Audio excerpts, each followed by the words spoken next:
And apparently, they need to learn to sing a song so that they wash their hands for long enough.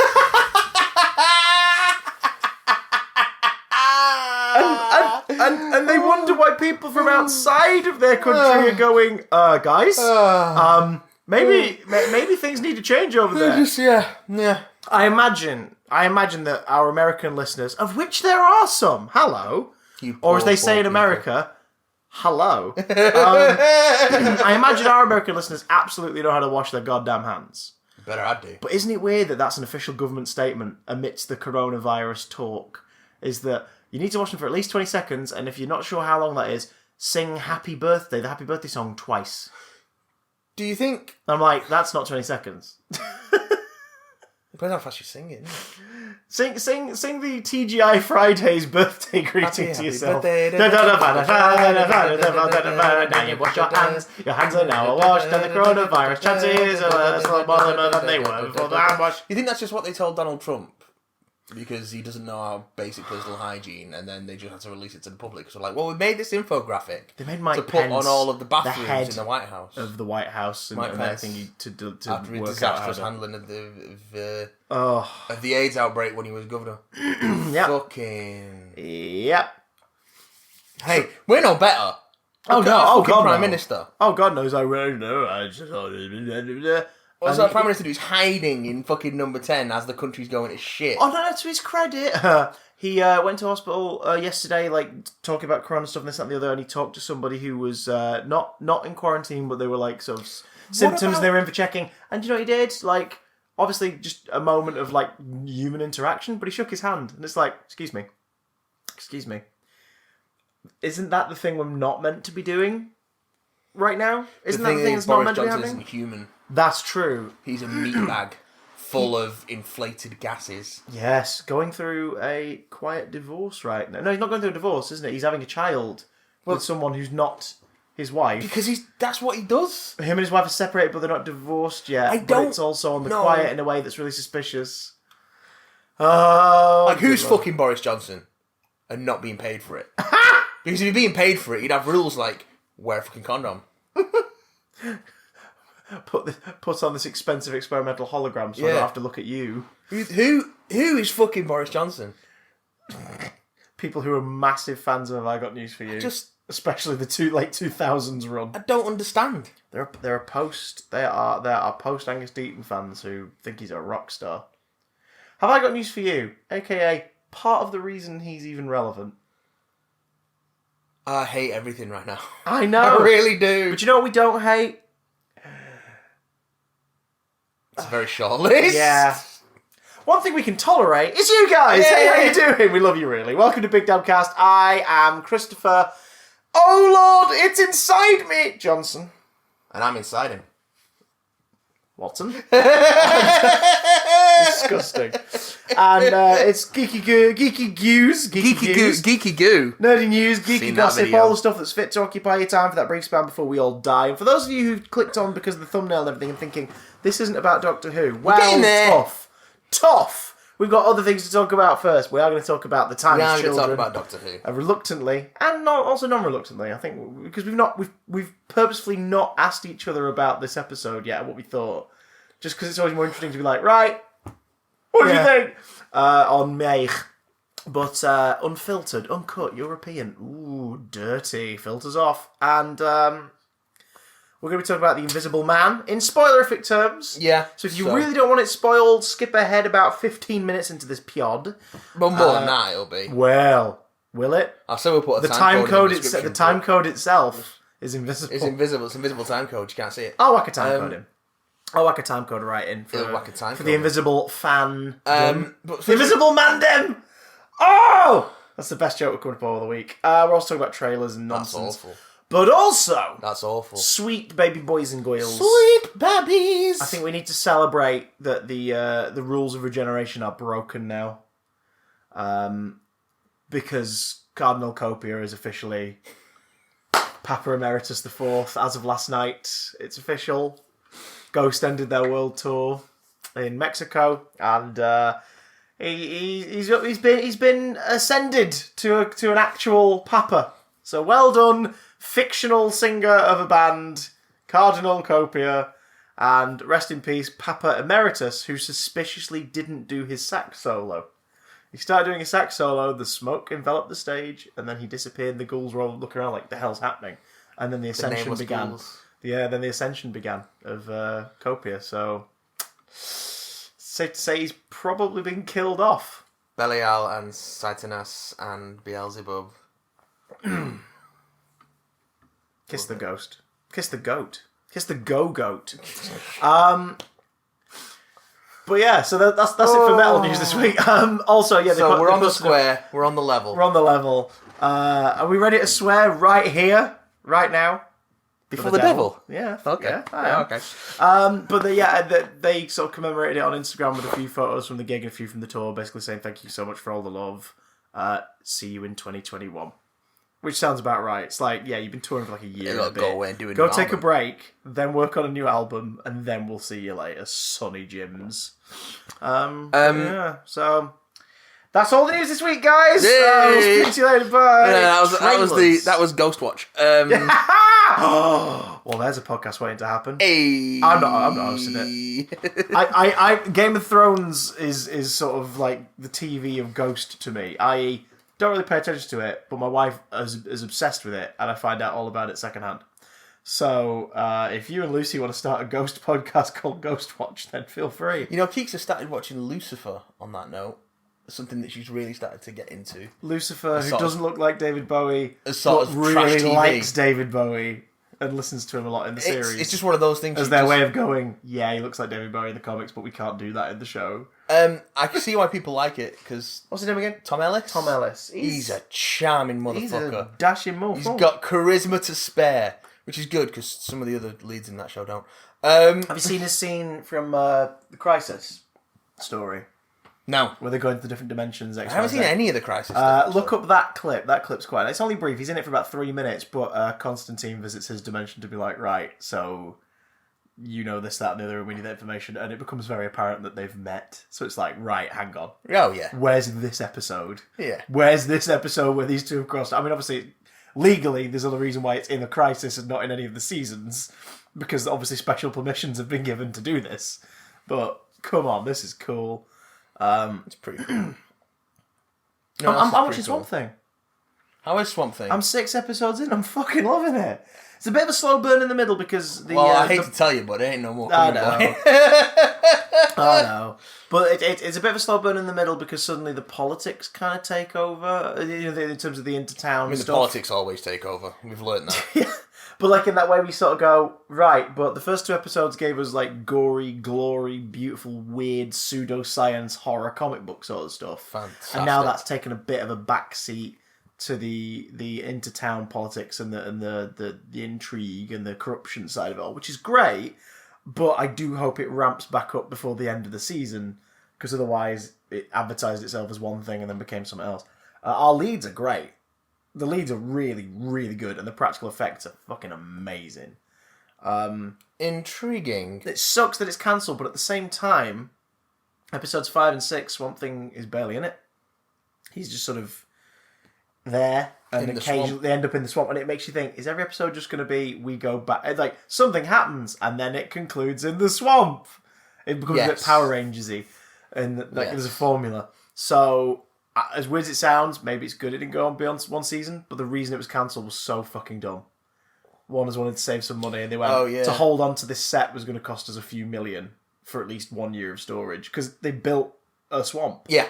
Like, they built a swamp, because of course they did. Like, it's the safer way of doing that. Yeah, you don't want to actually go to a swamp. Dying. There's all sorts of weird shit in swamps. And I guess they just couldn't logistically find enough people that wanted to rent it out for their sets and stuff, so they were like, right, well, I guess we'll just cancel this because it's going to cost us millions while it's off air.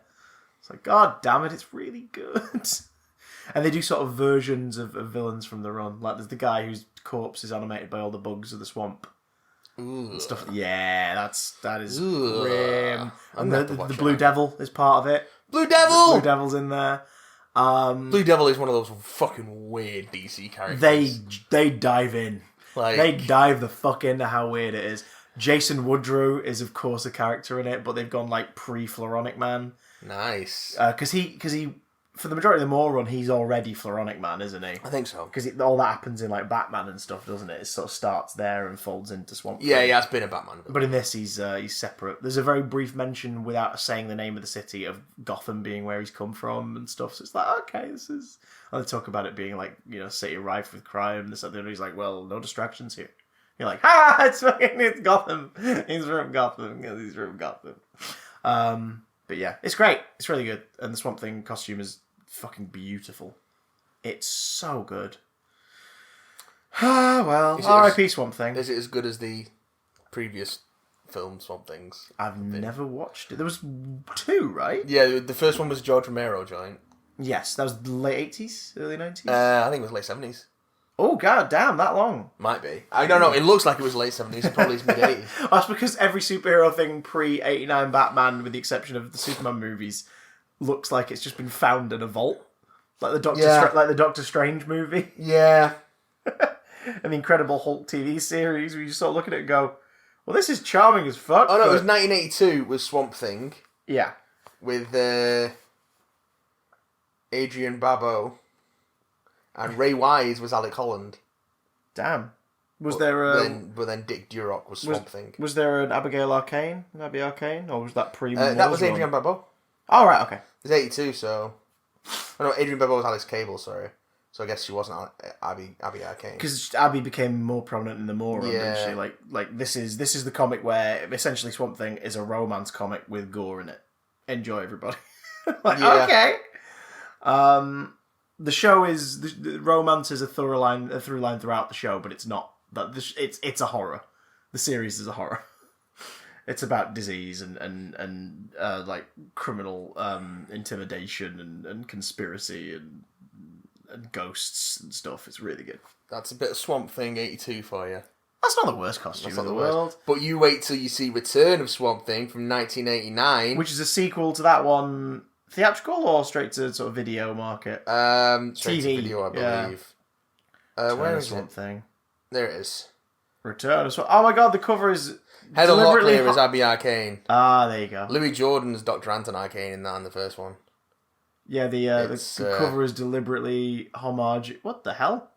It's just a lot of feet pics. She's got he blooms a flower in her foot. It's just a lot of feet pics. And then the IMDb is just a lot of feet pics. And then I'm not here to shame, but whoever's cultivated this IMDb, come on now. He grows a flower. He grows like a phallic-looking cucumber, and she takes a bite out of it.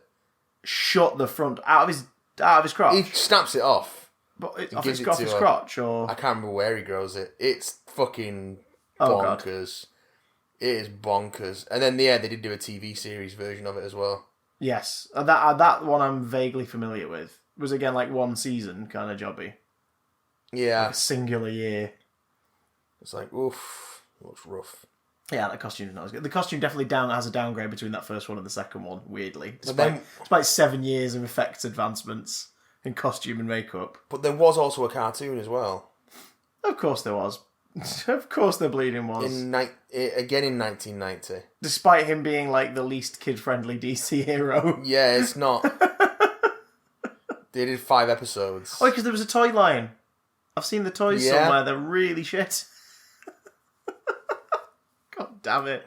Swamp Thing's great, guys. Go watch it. It's on Amazon Prime in the UK. The History of Swamp Thing. It's one of the few DC Universe TV shows we actually have access to here in the UK. Hashtag where's my Harley Quinn, motherfuckers. You want Doom Patrol, you got to pay extra on top of your fucking Amazon Prime for Stars Play. Do you? Yeah. Was Doom Patrol available for a bit before that happened?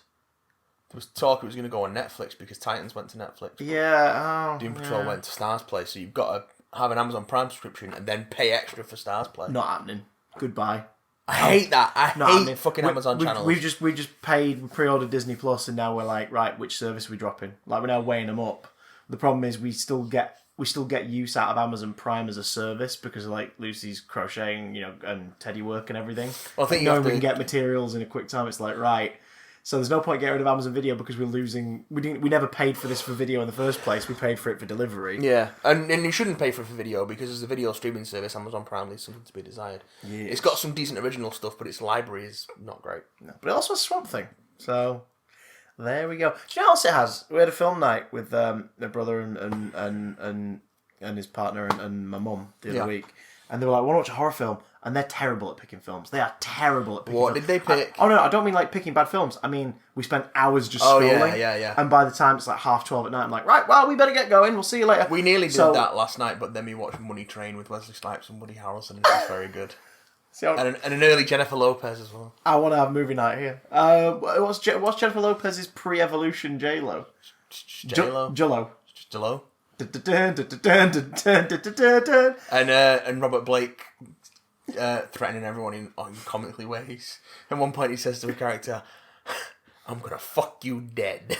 Jesus Christ, that's great. "I'm gonna rip a hole in your throat and suck your heart out." Good God. It's very good. I went on my Prime account and was just like, "You want to watch a shortish horror film?" It's like, on my queue, I've had it for ages. I've not watched it for years. The Ruins. Let's watch The Ruins. Ruins is alright. I watched that not long ago. They went, what is that? Show us the trailer. So I showed them the trailer. The trailer is a very early 2000s trailer. It's not a great trailer. And as a result, they all went, no, we're not watching that. It looks like crap. And I was like, oh my God, it's a horrific gore fest with like horrible plant visual effects and really skin diseases. And I like The Ruins. Oh God, I guess we're not watching The Ruins. Guess what? 2 weeks later, I'm like, I think I'm going to finally watch The Ruins like on my own. Sod it. I'm putting it on. It's gone off Prime.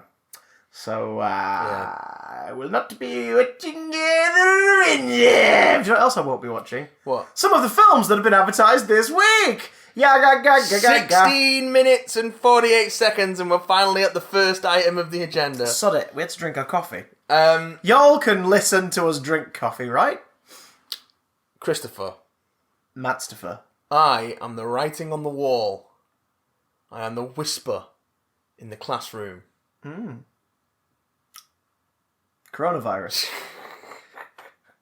No, Candyman. Oh, I was going to say, don't say coronavirus into a mirror. We're getting a new Candyman. We are, but why is Hollywood remaking all of our beloved... Wait, it's a sequel? It's a sequel. It's Halloween style. It is a goddamn sequel to the original Candyman, which is what, 89? 88? 92. 92?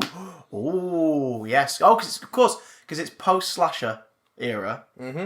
But it stuck around in people's consciousness because it had a really unique gimmick, and also it was one of the very few kind of like, this is a prominently black movie. Electrifying. Well, it still has some problems with race, but absolutely true. But it is about race. It is about race, and though Tony Todd is playing the villain, his performance is the thing everyone remembers. He's electrifying in it. Virginia Madsen is the lead in it. She's pretty good. It's great. It's freaking great. My favourite bit is that weird, inexplicable Dracula-esque moment in the parking lot. Yeah. Where it's like she's in a trance, and you're just like, this is weird, because his performance is selling to me that he would be this weirdly magnetic, kind of hypnotic creature. Yet at the same time, it's a dude made of bees! Like, this is freaky! Not the bees! Not the bees! So Candyman, basic premise, he's an urban legend. And if you say Candyman 5 times in a mirror, he appears and kills you. And of course, naturally, teenagers up and down the state are all like, bullshit. So they all he's got a backstory that's related to like slavery and racially motivated murder. He has a crowbar for a hand. Well, it's a hook, but it's sort of more crowbar. It's sharp though. It's a sharp mother trucker. Because he does some shit with it. Slit you open. He's also made of bees. Sometimes he's got like no carcass because he's a skeleton covered in bees. He's not made of bees. He's full of covered bees. in bees. Covered in bees. He's covered in bees. What the fuck am I doing? I'm running for MP. So true story. Covered in bees. I'd love that. I just ordered running for MP, and I'll give everyone freebies. Free bees for all missing the bees. I'll bring you bees. Bring the bees. Work for me and my bees. And jam and bees and jam. It's always jam, because jam's a funny word. Jam is a funny word. I think that's the only reason we enjoyed that gag in Aladdin 2019. Or is the exotic jams. It's like, what's going on about the jam? It's a great Stuart Lee bit. Because I've been watching a bit of Stuart Lee recently. I'm seeing him soon. In a gig, or you just like... No, I'm just going to meet him. Hooking up with him. Yeah. No, I've seen him in April at Lara. And he turns around and is like, Yeah, I'm not making this up like Eddie Izzard pretends to do. Because you understand that he's not making it up. He's written it to look as if he's making it up. But he's not making it up.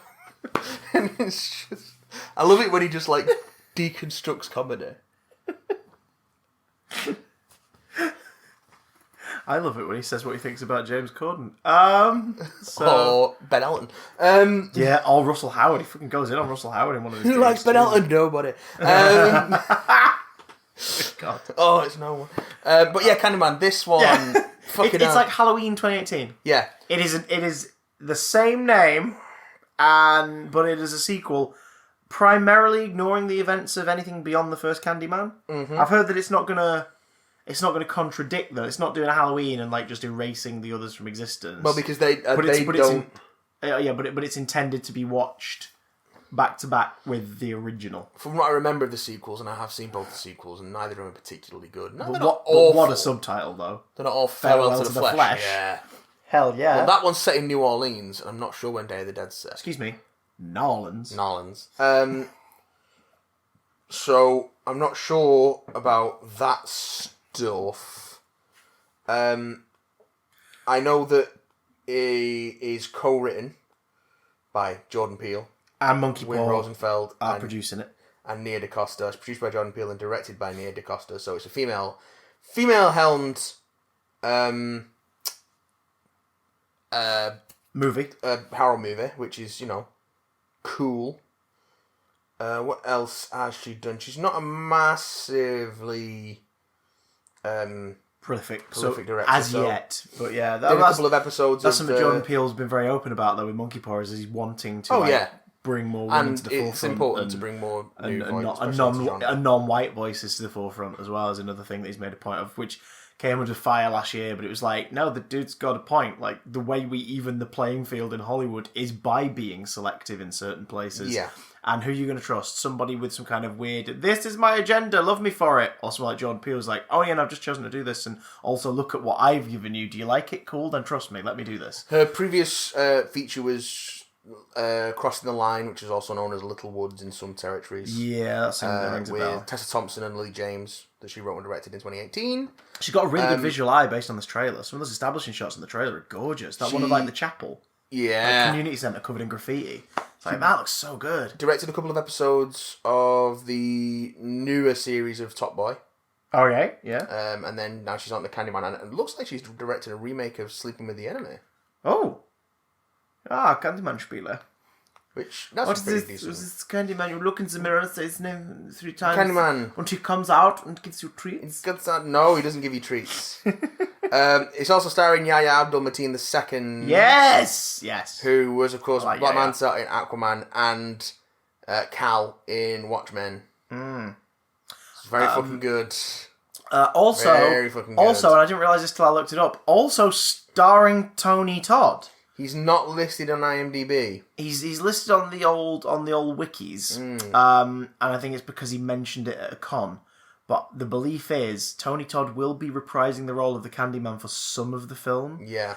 And it seems based on the trailer, the idea is that this is an urban myth that has kind of gone away a little bit until this guy starts poking around into it. Looking for a successor, maybe. Yes. Or is simply renewed in a way because somebody is pulling double role duties based on the casting. So it's like, okay. And that also fits into what happens in the original film. You've seen the original Candyman? Not for a while, but I remember being kept up very, very late at night, long after it had finished. I need to watch it with Keeks sometime because she's not seen it. She's put off because she doesn't like eye stuff. Oh, and of course the poster is like a bee climbing on an eye. But from what I remember, there isn't actually any eye stuff in the film. Not that I can recall. I think there might be a hook to the face, unless it's one of the sequels. But probably one of the sequels. There's a part in one of the sequels where someone shatters a mirror and then Candyman shatters like glass. Yes. That's pretty cool. That's in Farewell to the Flesh, I think. Farewell to the Flesh is alright. It's a great title, though. The title alone is worth the price. I'm not sure I've seen Day of the Dead. I might have to see Day of the Dead.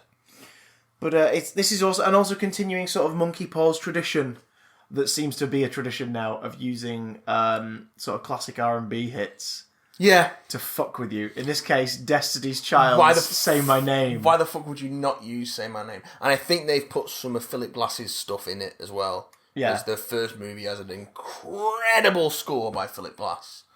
I'm looking forward to this. I'm looking forward to this. It's not out, not long now. It's like April, isn't it? Yeah. Might even be April, May. Like, so, because again, with a lot of the lower budget horror films, they do tend to advertise them like really close to the time. Do you remember the first Invisible Man trailer was like November? It was like Invisible Man out in February. We're expecting it in June, but the way Odeon have been with horror films recently has been like I couldn't get a screening of Colour Out of Space. It's so weird. It's only showing at home. No home cinema. We'll just have to like show it love as soon as it's up for renting on. Sorry, was that? I didn't hear you say anything illegal. I've definitely not already seen it. Oh God! Via illicit means. Do you know what? Definitely not very, very, very good. Do you know what film I feel like I've already seen a million times? Harry Potter successors. Oh no! Do you remember in the 2000s was it when that was a thing? ever going to be anything else though? Well, it'd been long enough that you'd think they would have learned, but recent interviews with the author, Owen Colfer, the author, ladies and gentlemen, of Artemis Fowl, reveal that even he isn't sure what the movie's finished product is going to be like. Get ready for a Chris rant. Disney released the trailer to Artemis Fowl this week, the first full trailer after a teaser, which was released in, drums please, late 2018. They released the teaser trailer. Late 2018. If I remember correctly, it was at a D23 or a Comic-Con. We didn't get to see it properly until earlier last year, but even so, that was because the film was meant to be out in August 2019. It was rescheduled rather subtly just before the summer to coming out this year. Namely, in, I believe, May of this year is when we get Artemis Fowl. Expected May 29th, yeah. Expected. Oh, God. Now, the setback at the time was just listed as, there's other priorities this year and this, that and the other. It needs a little bit more time on the visual effects, so we are gonna put it back. Instead of like forcing it into being rushed out, we're gonna put it back. That was the word that was put out there. Great, sure, okay, fine. Patty Jenkins did the same thing with Wonder Woman 1984. That was meant to be out last November, and she went, this is more a summer blockbuster. I want to play with it a little longer. We're gonna put it out the next summer. And we all went, sure, fair enough, Patty Jenkins, we trust you, you do it. It's since come out that Artemis Fowl's had a lot of reshoots. Like a lot of reshoots. Yes. Which are kind of obvious in the trailer. If you play a game of which side of puberty is our actor? How old is Ferdia Shaw? You can noticeably see the kind of physical difference in height and sometimes in tone of voice. So I imagine there'll be some voice correction in the post-production to make it work. Right, you've watched the trailer, right? I have watched the trailer. You've seen the trailer? Yep. I'm now just going to very briefly describe to you the plot of the book Artemis Fowl. Yeah. The reason why I was interested in this film, because I read it as a teen and loved it. I'm describing you the plot of Artemis Fowl. Describe me the plot of Artemis Fowl. And then I want you to tell me, based on your knowledge of Artemis Fowl from the trailer, what isn't quite the same. Alright. So, the plot of Artemis Fowl is... Hang on. Alright, oh, he's getting comfy. Oh, he's John Peters in it! Go. The producer, not the farmer. And he's... You know, the farmer. He's John Peters, isn't he? Yeah. John Peters was also a producer on that Money Trainer film I watched yesterday. Oh, there you go. And when he met Robert Blake for the casting, he wrestled Robert Blake to the ground out of nowhere because he wanted to see if he would break. Oh my god. John Peters, ladies and gentlemen. Not John Peters, the farmer. The farmer. You know, the farmer. Anyway, go. So, Artemis Fowl is set in a world where underneath our society, fairies and magical creatures exist. Thing is, they've been very well hidden for the longest ass time, despite having a world like ours just under the surface of our own. One day, Cadet Holly Short of the LEP Recon Unit, not kidding. Alright, I'm out. No. I'm out. Cadet Holly Short, who is a fairy, she's essentially like, sci-fi fairy police of the LEP Recon, is kidnapped and held hostage in a manor house by a psychotic 12-year-old who has technology he created made from butchered parts of fairy tech, who's learned about their world by gathering information from a very specific book it's taken him years to gather and put together. kidnaps her, and alongside his monstrously cartoonishly sized butler, turns around to the world of the fairies and says, "Hi. I want a specific deposit of your fairy gold, the most, profitable, wonderful substance ever known to man. I want a gigantic freaking deposit of it delivered to me ASAP, or I kill this cadet and expose you to the human world." So what happens is they don't go, "Oh shit, what do we do?" They set up a sting operation outside of Fowl Manor, trap it in a bubble, locked out of time, and attempt to hostage negotiate and then just assault the manor in an attempt to get Holly Short out of there. Meanwhile, Holly Short tries to get it all sorted from the inside out. Weird things are sent in to try and deal with it all. And the only side of humanity that seems to be peeking through this supervillain-esque comic book-like character that is Artemis Fowl is that further up in the mansion, his mother, who's suffering from massively early onset dementia, is the only person he seems to care about, and she's living in a room in the manor that he's trying to keep everybody out of. Chaos ensues at one point. The Lep Recon, which is led by Commander Root, who's the love child of the Brigadier and J. Jonah Jameson, chewing on cigars and spouting out sexist bullshit about Holly Short and how she's shit because she's a little girl. He leads horrific assaults onto the house. At one point, they just chuck a troll into the house. That's that part of the climax of the book. They send in a convicted criminal called Mulch Diggums, who is a dwarf who unhinges his jaw, chews up the earth to make tunnels, and that's how he's been stealing stuff for years, and that's why he's under their arrest, and then can rapidly shit it out like machine gun fire. They send him in to try and take her out of there, and it's a hostage situation with a shitload of sci-fi chicanery. And the star of the book is a James Bond villain child who is the nastiest piece of shit you could imagine. One of the first things he says in the first chapter is they're in Egypt or somewhere, and they're finding the final pages of the book, the thing that will get him access to the world of the fairies. And he's says to the guy who's being reluctant to hand it over for a price, he says, "I know of 50 ways right now where I could kill you and dispose of your body, and no one would ever find you. But I think one of those ways would suffice, wouldn't you say?" That's a line that this 12-year-old character says in the opening chapter of the book. I fell in love with Artemis Fowl as a book when I was young, because this is great. This is comic book nonsense in a book.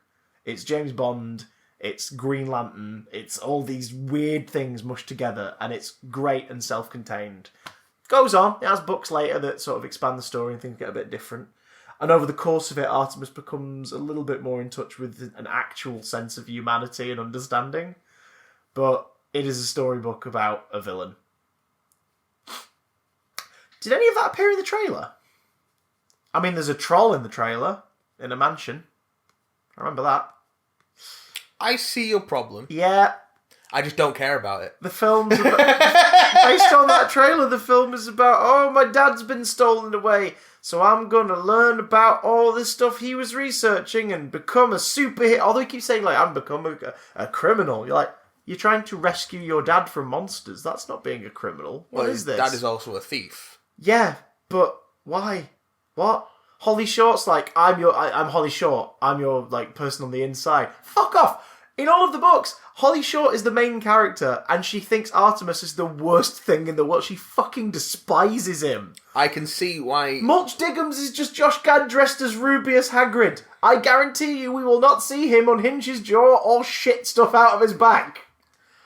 I can see why Disney has sanded the edges off this. Why has it become a child, this is your destiny, Artemis? Why is that the story? Because that's always the story with the Disney. But that's not the book at all. I know it isn't the book. There's adaptation, and then there's going, yeah, but we could do this instead. And you're no, hang on, that's just change the names. Change the names of the characters, and you've got an original property there. Your rage will be vindicated when the movie comes out and no one likes it or sees it. I'm really... Apart from the fact it's going to make $1 billion because it's a Disney movie. It doesn't affect my life because I'm going to die one day, but this ultimately doesn't mean shit in the grand scheme. But it's just really upsetting to see simply because it looks like it's undergone the Harry Potter treatment. What do I mean by that? In the early 2000s, after the first Harry Potter film was a massive success, and the book series was the biggest selling thing on the planet, every film studio bought the rights to every kids and young adult novel from the last 20 years and started making adaptations. And do you remember any of them, folks? Of course you don't, because they're all exactly the fucking same movie. Lemony Snicket's A Series of Unfortunate Events, finally eventually done justice by the same team on Netflix, where they were given no notes from above on what to do, and they just went, should we just do the books as a show? Yeah, let's just do it. The Spiderwick Chronicles, which drastically changes massive elements of the books into one film. The Dark is Rising, yeah. The Golden Compass. Percy Jackson and the Lightning Thief. Apparently the sequel's better, because the sequel doesn't try to follow on from the first one, per se. Jackson. Now. The same thing happened in the late 2000s with young adult romance and sci-fi novels and dystopian novels. Twilight does really well, so suddenly the Hunger Games options are bought up. The Divergent series, like all these things are snatched up. The Maze Runner. They just make the same film, but with a different name. The tragedy of Artemis Fowl is the rights were snapped up in the mid-2000s. Owen Colfer, the author, worked with a lot of people on it in the early days, because of course they did. It was like, oh, bring the author in, let's talk about it. And then it went quiet, and then it happened, and it went quiet, then it happened, and then about 6 years ago, it was like, Disney are making it. Disney are doing it. It's on its way. And then about 3 years ago, we got, oh, by the way, that thing we said, it is still happening. Here it is. And now we've got it. And it looks like this film, bar the quality of the visuals and the fact that we all now know Josh Gad is a thing in the mainstream. It looks like this film's just like been dropped out of a wormhole from 2002. It's one of these movies. And that's so depressing. In a world of superhero films being the mainstream, to not do a story where the main character is a child who's a supervillain. It's just, ugh. What if it's good and they just sanded the edges off for the trailers? I doubt it. He spends the majority of the trailer being like, oh, what is this? I don't understand. You're a super genius murderer. Like, why? Also, Holly Short, they've cast someone who's like 13. She is short. Holly Short is meant to be, like, sort of in human years. She's described as looking to be in her, like, late 20s. And she's like, she's been through the world-weary cynicism. They've recast Commander Root with Judi Dench. They've gender-swapped the role, which didn't bother me at first, because it should never really bother you, that sort of thing, until I had to think about it. Big part of Commander Root's function in that first book is teaching young women and young dudes about the fact that there are going to be people in this life who underestimate you because you're a girl, and you need to basically tell them fuck you and do your own thing. That's his role in it. I have a feeling Commander Root in this won't have the same impact being an elder stateswoman like Judi Dench. It won't be the same function as a role. Unless she is proof that people will underestimate you because of your gender and size, and you can... Yeah, but she's also a fairy. She's also a fairy. She is also a tiny lady using technology to be a police person in a world of fairies and monsters and stuff. And also it looks like the narrative device is talking... Like, the trailer opens with Mulch Diggums in custody, and they're like, right, tell us about the man. It's like, it's not the man, it's the boy. It's like, is the narrative device going to be Mulch Diggums? Here's the thing. Josh Gad, it looks like they've made him into be kind of like this, oh god, he looks a bit seedy. Mulch Diggums is a fucking comedy villain.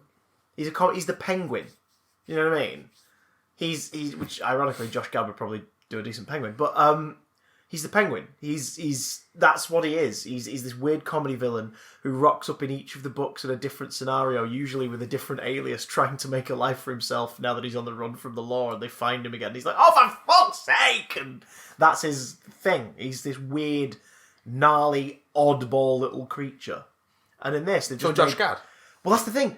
When they said Josh Gad, I was like, okay. And then I look at him on the poster in particular, but also in the trailer, and it's like, they've tried to make him look like kind of a rogue, like a cool rogue kind of character.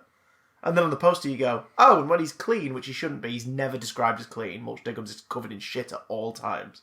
But you look at him on the poster, it's like, that's Hagrid. He's dressed as Hagrid.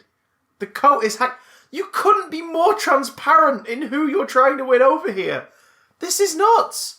It's so strange. I'm going to die one day, and I have more important things in the meantime to deal with, like, you know, taxes and feeding my puppy. But this still irked me. It rustled my jimmies. I can't tell. It pinched my tits. Tell me about a good thing, Matt. Tell me about something that's really good, preferably in spoilerific terms, because you gave me spoiler-free thoughts on it earlier this week on Big Damn Channel on YouTube. If you've got the Big Damn Channel, you can watch a spoiler-free review of this movie that we're about to talk about that I'm segueing into really obviously. Matt, The Invisible Man? There is nothing good in this world. Oh, is the film that bad? Film's great. Yay! Invisible Man, directed by Lee Winnell.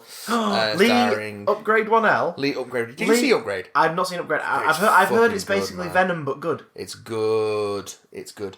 There's a bit, isn't there? There's a bit where he like swallows bullets and then fires them out of his palm. Not quite. He Someone loads shits on bullets into their arm and fires them out their palm. Oh, okay, right. It's very much about like cyborgs and that kind of thing. It's very good. Someone kills someone with like a breath weapon where they breathe out like little nano shards into this guy's face, and then they burrow into his brain and kill him. Jesus. Yeah. It's good. Lee Wienall is very much in that same wheelhouse of like, I want to create some visuals that are going to be fucking awesome. Well, he co-wrote the first Saw. He's in it as well. Yeah, he was in it. He's the other guy in the Saw. He's the dirty little photographer. He's in it. He's in it because he starred in the short that they made to sort of pilot it and workshop it to film studios. But yeah, it's him opposite Carrie Elwes, which you just know it's like. So it's my first feature film. I'm opposite Carrie Elwes. Who should we cast in your part? And I went, fuck it, me. I want to play him. I want to play against Robin Hood Men in Tights. Against the Dread Pirate Roberts. You know why people should believe him? Because unlike most other Robin Hoods, he speaks with an English accent. The Invisible Man. Does not star Carrie Elwes. It's a Blumhouse Universal co-production. Starring Elizabeth Moss, Harriet Dyer, Aldous Hodge, Storm Reed, Michael Dorman, Oliver Jackson, Cohen, and some other people as well. Other humans born from the ashes of Universal's Dark Universe. So Elizabeth Moss is Celia Cass. She escapes from her abusive partner and tech genius Adrian Griffin, and she's trying to start over, but she's constantly afraid that he's going to come after her. And then she finds out that he has committed suicide, and she thinks everything's over. And he's left his estate and money to her, conditional that she stay out of trouble, that she not commit any crimes and prove to be of sound mind. To which she reads and is like, well, of fucking course. Like, why would I do these things? And then shit starts happening. Weird shit. Like maybe she's not alone when she's alone, and aren't we all? And then always masturbate like somebody's watching. Yeah. Make eye contact and do it furiously. But only if you have consent. Whilst humming tunes from Willy Wonka. If you want to... Yes! Come with me and you'll be... Fucking hell. So the Willy Wonka remake set in the Dark Universe is coming out in 2022. Yeah. So she's trying to, build a new life for herself, supported by her sister and her friend James and his daughter Sydney. And she quickly sort of descends into being convinced that Adrian isn't dead, that he's found a way to make himself invisible and he's fucking with her. Good God. So essentially, they looked at the premise of The Invisible Man and went, okay, so normally it's about a guy who's murderous. Yeah. Let's make it about a guy who's a stalker. Yeah. Let's Hollow Man it. It is very Hollow Man. Random question. Yes. Is it as good as Hollow Man? It's better than Hollow Man. Interesting. Because it's less rapey than Hollow Man. Yeah, that's the thing about Hollow Man. But that aspect made it feel like a very dangerous, fucking terrifying movie. Yeah. But also slightly exploitative in the way it handles things. That's the kicker. This is very much. Lee Wienall is a guy with a pedigree of someone who loves horror. Yeah. And he knows what scares people. The reason the first Saw, lesser so the laters, but the reason the first Saw is still so effective is because it gets under your skin. Yeah. And I mean, how much more invasive can you be than, oh, the monster, it's already in the room with you right now, you just haven't noticed it yet. Well, there's a lot of that because there's an awful lot of this film which is lingering shots on empty spaces. Waiting for you as the viewer to try and spot something. Like, why have they left us here? Right, what am I looking for? And sometimes I'm guessing shit all happens. Yeah. Yeah. But one of the first... See, God, I had a conversation with Kanish. So spoilers for The Invisible Man. I'm going to get into it now. Spoilers for a story that is sort of over 100 years old. Although the trailer, this is the latest interpretation. A lot of the stuff's in the trailer. Time code in the description, folks, if you want to skip ahead. To Doctor Who. Spoiler, there is an Invisible Man. What? Thunk it. It's not... Because me and Kanisha had this conversation when we were coming out of it. It's like how much they did and didn't sort of try and convince you that there might not be an Invisible Man, that it might all be in Cecilia's head. And I argue that they didn't really do that at all, because the first thing out of the ordinary that happens is after Adrian has quote-unquote committed suicide and left everything to Cecilia. She celebrates, she's making breakfast the next morning. She's cutting mushrooms, and it's this great long one shot. It's like of the kitchen over the breakfast bar with the stove and then she's cutting on the breakfast bar. James comes in, he goes to work, they say goodbye, and he's like, "Oh, go wake Sydney up for school before she's not late. I'm going to work." She's like, "All right, cool." So she goes to wake Sydney up, and it's this one long shot where the knife she's put on the breakfast bar. Yeah. After she walks away, it falls off the countertop. Right. But it doesn't hit the ground. Oh.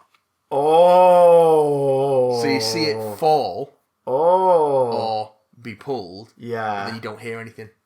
So it's not fallen, someone's just grabbed it and pulled it to their side. Oh, that's horrifying. And then it carries on. It's just this long... She doesn't come back into shot for ages. Yeah. She doesn't come back into shot until it just holds on that shot of the kitchen. And then... Oh. Sorry, that's rustling my jibbies. And then you hear the flame on the stove, like, be turned up, and the gas got, and you can hear more gas being pulled into it. And then, sure enough, the pan wherever all the breakfast is cooking bursts into flame, and that's when Sydney and Cecilia rush back into frame and they put it out with a fire extinguisher, which is foreshadowing for later that there's a fire extinguisher in the house. Oh, God. Okay, that's. Oh, I'm guessing she sprays him. Yeah. But that's like... God, that's creepy. That's like 15 minutes in. They're just like, linger. Yeah. Linger. Oh, did someone just... No. Wait a minute, hang on. It didn't make a noise when it... Oh. I clocked that immediately. And I think Kanisha missed it completely. And because she missed it, she thought there was supposed to be some sort of ambiguity. But I don't think there's ever supposed to be any sort of ambiguity as to whether there's an Invisible Man or not. Does the knife come back into play? Yes. Oh, yeah. So, because it's one of those where the ambiguity is not for the audience, the ambiguity is for the other characters. Yeah. It's when the film wants you to know he's there, it lets you know he's there. It's Cecilia's sister Emily and her friend James and his daughter Sydney who the ambiguity is there for. Because James is a police officer. Yes. So when things start getting rough, so eventually said Invisible Man frames Cecilia for the murder of her own sister, which he does in public. Oh, what? Huh? Wait, hang on. Right, so she's starting to go a bit off the rails, and she's going crazy, so Adrian sends email to Emily from Cecilia's computer. Yeah. Of supposedly Cecilia, like, telling Emily how awful she is. Yeah. So that sort of fractures their relationship. And Cecilia arranges a meet-up in a public place to sort of explain everything. After she's been back to the house and found a suit that can become invisible. So it's a suit. Right. And it's basically a black, like, sort of morph suit, but it's covered in hundreds and hundreds of little cameras, and presumably projectors as well. So when it uncloaks, so the explanation here isn't. Oh, it's a. No, they say early it's on a magic that potion. He's a tech inventor. He's an expert in optics. That's where his millions come from, I assume. Yeah, but it's that whole thing of like. And you see her go through the lab as she's leaving the house at the beginning, and you can, and like the sort of hexagon motif that you see on the suit is like represented in stuff like his desktop wallpapers and branding for his company and stuff like that. So it's not man takes magic potion to become invisible and gets stuck that way. It's man is willingly wearing suit to be invisible. Yeah. Okay. And it is like, it looks like, because of the way the suit's designed, it just looks like he's covered in eyes. Ugh. Huh? Oh, like because there's little camera lenses. Right. So she gets this suit, because obviously there's more than one. So she gets the suit and then she hides it somewhere safe, and then she wants to use it as proof that he's not dead. So she's arranged this meeting with Emily and is about to tell her about everything, and then you just see the knife from hovering in the air behind Emily. Yeah. And then he cuts her throat. Oh God. And she bleeds to death out in the public, and then he puts the knife in Cecilia's hand. Oh God. Oh. And that's the start of the descent where she's arrested then, and then she's put in a psychiatric unit. Yeah. Because she's claiming that her dead partner is coming for her, and James obviously is a police officer who starts looking into the case. Yeah. So their friendship is fractured. What's Invisible Man's goal after that then? Like he wants Cecilia. Does he still want to abuse her and he wants to, drive her nuts? Or? First of all, he wanted to just abuse her and fuck her up and fuck her over because he's that kind of person. Yeah, like to fake his death and virtually not exist. And after all this is done, probably hasn't thought about what the fuck he's going to do then. He just is sadistic and vindictive enough to want to take revenge in that sort of very elaborate way. Yeah. And also make her life fall apart because no one believes her. But then what's his goal? But then he finds out that she's pregnant. Oh. And she had been taking birth control unbeknownst to him. Yeah. Because she knew that if she got pregnant and she had a baby, then she wouldn't be able to leave. Yeah. Like even if she did, she'd be seeing him all the damn time. Yeah. Only of course he knew, so he swapped out her birth control. Oh God. So she's obviously gotten pregnant. Yeah. God. He's very controlling, like what she wears, where she goes, what she does, what she says. So what happens then? Does he wants to get her back out of there? So his brother's a lawyer, and he's also the executor of his estate. Right. Okay. And he's the one who organised the contract and the will. And he's initially sympathetic to Cecilia because he's like, yeah, he's a fucking narcissistic sociopath. He was like that when we were growing up. He abused me as well. I understand where you're coming from, but it's done. It's over. He's gone. And then through his brother, he's like, you can make a phone call and go back to him, and we can just make it all go away. So then becomes a blackmail thing. Oh God. Oh my God.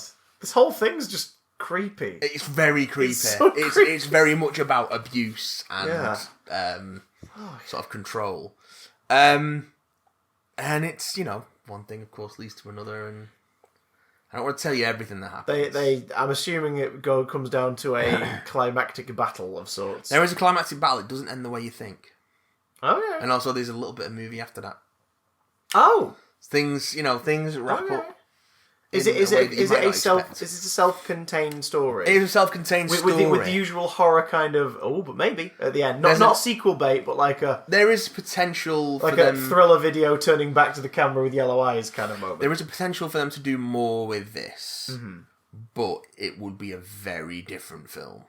Well, now that they've revealed that it's technology... Yeah, it might not even have to be the same characters. Absolutely do you could do anything with it. Because this is, like I said before, this is born out of the ashes of the Dark Universe, because Universal don't own Dracula, Frankenstein, like the Wolfman. They own the most iconic screen versions of those characters.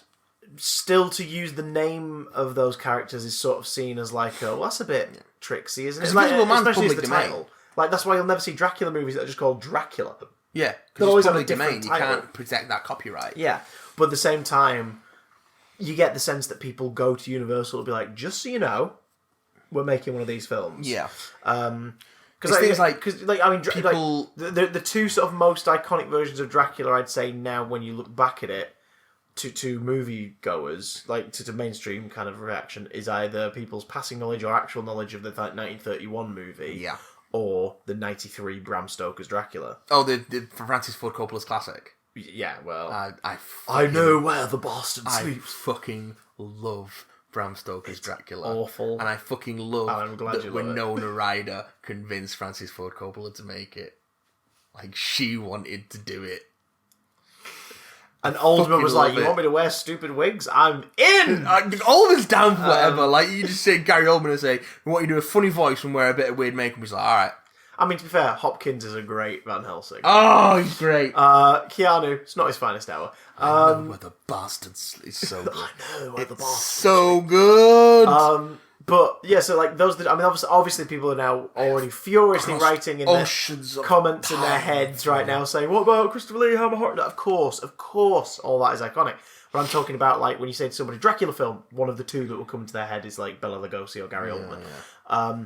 So, but even then, the Gary Oldman one is called Bram Stoker's Dracula. There's a detachment. It's not a universal flick. Yeah. There's a detachment of like, well, if we do that, we've got to ask these guys. And apparently, Lee Wienall and the team behind this film, like in the Blumhouse lot, did talk to Universal and go like, right, so you're not doing yours anymore. We would like to do this one. Can we do X, Y, and Z? And Universal gave it their blessing, which led to rumours about a year and a half ago when all that came out that Universal are like, if this works, maybe we help Blumhouse make whatever the next film is in this series if they want to carry on doing the classic monsters. Well, also, So I wouldn't be surprised if this becomes an accidental backdoor into a new interconnected film series. think of how much money they spent on The Mummy, Oh Jesus, yeah. the Tom Cruise one. This cost $7 million. Tom Cruise, you mean that young man? The young man that the script keeps referring to him as a young man. In his... The writers of the original draft have gone out of their way of saying, yeah, we didn't write any of that. No. The final draft, which was co-written / edited by Tom Cruise's writers, who he brought in when he signed on to the film, that's the version where they refer to him as a young man. It's bad. Tom Cruise is so fucking odd. Let's not even get into the religion side of it, but like whenever you see interviews of people who work with him, like for longer than a couple of weeks, they all go, he's amazing, he's lovely, he's really lovely, he's really involved and open with you in your life, and he wants to know everything's alright, he looks out for you and your own, he treats the crew like their family, you know, he buys random gifts for everyone, he's great. And you're like, wow, alright. And then you take one look at his personal life and you go, oh, that's... And any stories of people who work with him for just like a couple days, and it's like, oh no, he's very off, he's very like, and you think, is it just you get used to him over time, or is he just kind of, I know I'm in the long haul, so nice guy mode. Elizabeth Moss is a Scientologist as well. Yeah, oh god, it's interconnected. Yeah. This is the real dark universe. This cost $7 million to make. Well, that's it does not look cheap. $7 million to make. Everyone will have been paid in Hollywood equivalent a pittance. Yeah. To work on this. Well, there's no big stars. Elizabeth Moss is the biggest star in it. She's a big TV star, so that this could be her bridging. This could be her bridging film into more film roles, because they've absolutely cast her, because A, she'll have been right for the role, and B, TV stars are in your home. Yeah.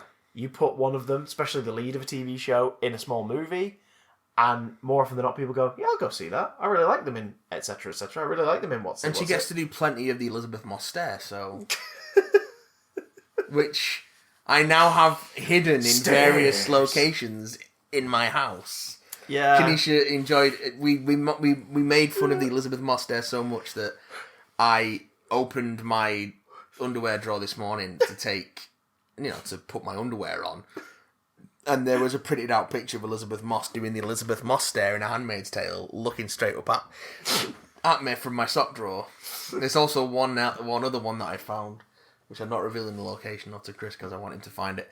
Oh, God. And so, yeah, it's... They could use this as a backdoor for a Dark Universe thing easily. Well, especially that it's a suit. Yeah. Like, it's like, okay, so we are gathering... Because what's interesting there is Lee Wienall is a huge fan of horror and the legacy of horror. So this is him going, okay, I want to tell an Invisible Man story. I'm not adapting the book, but I am adapting the main takeaway from the book, which is the sense of paranoia and unease. Yeah. Which is what makes the book scary and what makes the... the bloody... Who played him at Claude Rains? Yeah. You think I'm crazy? I'll show you crazy. No bandages. Which was the vocal inspiration for Mark Hamill's Joker. Ah, nice. Although there is an homage to the bandages, is like as she's in hospital after things start to after one of the early sort of occurrences. Is there someone in bandages? Someone is being wheeled out of a room like covered in like a burn victim covered in bandages, and they make eye contact. Yeah, and she's just like. Meanwhile, Lee Weeno leans into shot and goes like, "Hey, did you get it? Did you get it? It's like the old film." It's subtle and it's also one of those things that they put in the trailer to sort of throw you off. Is that him? Is that the Invisible Man? There are a couple of moments that are in the trailer that aren't in the film, like when she's taking a shower and you see the handprint on the glass. That's not in the film. That's there to illustrate a point. It makes a good poster. That scene is in the film, but the handprint isn't. Oh, so they've done it to fuck with you. So you're expecting it. They've done it to fuck with you. Like there are moments where can you see him in the steam? Is that where he is in the film? No, so he's not even in that scene. He's not even in that scene, as far as I can tell. Okay, that's weird then, because it's like yes, it makes. If you see the trailer and then see the film, it's playing a trick on you. No, it must be. But if you see the film long after the trailer's out, you're just like, so random shower scene, guys. Yeah, random shower scene. You can't tell which scenes he is and isn't in until he. I suppose it still works because it's a moment of vulnerability. It's like she's vulnerable right now. But because also one of the early things and you as an audience are aware that there's an invisible thing in the house, and you're like, oh fuck. She's staying at her friend James's, who's a police officer, and she's sharing a bed with his teenage daughter. Right. Because they're quite close. And one of the early scenes, again, no ambiguity about this at all, is like there is an invisible man, is they're asleep, and something drags the covers off him. Yeah. And then you just see the flash of a camera. Oh God, no! Ooh. Is the photo then used later? Yeah. Like, okay, right. So he leaves. Imagine if it wasn't. It'd be like, He leaves a bunch of stuff in the attic for her to later find. Yeah, including the knife. Yeah, and also, like printouts the of phone times he's been that looking. He took the pictures on. Oh right. But then he gets the drop on her, so she doesn't get a chance to give that phone to anyone else to prove that. So he's giving her a glimmer of hope of I've got evidence, and then it's like, I fucking left it there on purpose. Yeah, I've got you. And also, there's a great scene towards the end. The suit gets damaged, and so these great moments of like this whole sequence as they're both escaping from the psychiatric hospital, and there's guards coming in and out and there's some action fighty stuff. So some of it is like just guards throwing themselves around as if they're being thrown around by an invisible person. But the suit is blinking in and out of visibility. Right. Or bits of it are. Yeah. So you're seeing like parts of the body. Yeah. You're seeing this like layer of lenses just suddenly show up. Oh, that's weird. It's very striking. Weird. It's very striking and very, very cool. Do we know what the box office is yet? Pretty good as far as I'm aware. Because it's good. This film will make a profit. It costs nothing. It costs fuck all. $7 million to make, probably an additional $10 million in marketing. Usually marketing is double the budget. So like a $200 million film, the full budget post marketing is $400 million. This has had mostly a viral ad campaign. Yeah. There's been banners in the States. But I've not seen anything over here, really. So you're looking at, like, okay, realistically, maybe 20 million ad campaign. Maybe 20 million. So let's round it up to 30 mil. 30 mil total for the cost of this thing. So look, let's see what Forbes says. Forbes says 28.2 million domestic debut. Right, and that is opening weekend in the States. That's not worldwide gross. It's opening weekend in the States. Yeah. So on a $7 million budget. It's definitely if the marketing budget is 20 mil, it's made its money back on the opening weekend in the States. Yeah. This is not counting worldwide release, second week of take, and also the inevitable home media release as well. So compare that to like The Wolfman, which made $131 million on a $150 million budget. Yeah. Fuck yeah, that was a thing. 2010's The Wolfman. But even oh my god, 2017 The Mummy, that was a $120 million budget, but it made $409 million. But they must have spent so much more in sunk costs. The marketing would have been closer to 300 mil, and even if it makes 100 mil profit, like that's not necessarily a profit for the studio based on what else Universal were putting out that year. Because that's the thing as well. One of your films could do gangbusters. It could do really well. But if your other movies that year haven't done as well, you look at the end of it and you go, right, well, what we're not going to do is more of the expensive one because we can't afford to do that. And we're going to do this instead. So, yeah, it's good, man. One of two things is going to happen now. Either an Invisible Man sequel is going to be greenlit immediately, or they're going to go, right, Lee Wheenell, what classic monster do you want to work on next? Creature from the Black Lagoon. In an ideal world, the response would be, right, Lee Wheenell, what movie would you like to make next? Yeah. But you know it's going to be, right, what classic monster that's in the public domain do you want to work with next, Lee Wheenell? And how can we connect it to the Invisible Man? But Creature from the Black Lagoon would be fun. Yeah. Because it hasn't really had a modern remake. Yeah. And Swamp Thing's great. Just point out. Yeah. Again, Swamp Thing is great. So, like, there's been umpteen versions of Dracula and Frankenstein and all that stuff. Frankenstein would be a good one too, just because there's not been a modern take on it. That's been good? Yeah. Do you remember the ITV series? I remember you telling me about it. And the BBC Three musical one was fun. And is the I the one night concert. Oh Jesus! Of course. Yeah. Oh no! And Victor Frankenstein by noted abuser, hack, and now career coach Max Landis. I know I don't. In what world does someone go? You know, I've had to go away, take a professional name change for your CV, and become a script editor. Fuck off. Go and do your thing quietly. Make your living. Don't abuse people. I'm going to be a career coach. No, I'm going to come back. Fucking. That's white privilege and arrogance. Props to Scott Derrickson right there for calling him out. Yeah. And sort of being the first person to go, hey, everybody, just so you know, this guy's doing this now. This guy's doing this. Enjoy. Jesus, just nuts. Invisible Man. You can't see him. His time is now. John Cena for the sequel. Although they'd have to make the suit a bit bigger. I'm not fucking kidding. Because John Cena doesn't quite I'm not even fucking kidding. Can the sequel be John Cena as the person who has to track? Does the Invisible Man himself survive the events of the movie?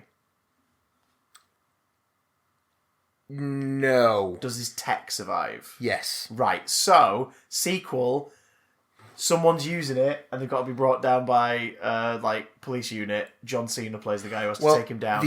Or even better, just cast John Cena, and then it's like, oh my god, this is the greatest bit of easy marketing ever. Well, the film is kind of... The tagline is just, you can't see him. There is a little bit of ambiguity in the film, because it emerges towards the end. No, that's dumb, but it would be amazing at the same time. It emerges towards the end that there may have been more than one Invisible Man. Oh, There may have been more than one person. And that's why there's two suits. Wearing the suit. It's not just, he's got another one. Well, no, because there's two people. There's the suit that you see being worn. Yeah. And there's the suit that Cecilia hides. So there's two suits. There's at least three. There could only be two. Oh, right, okay. So the someone way else it's done, is there could only be two. He's giving it to someone else while he's gone for a shit or gone to have breakfast somewhere. Presumably wearing a fake mustache. There's a degree of ambiguity. Aren't you dead? No. Over who was wearing the suit at what time. Yeah.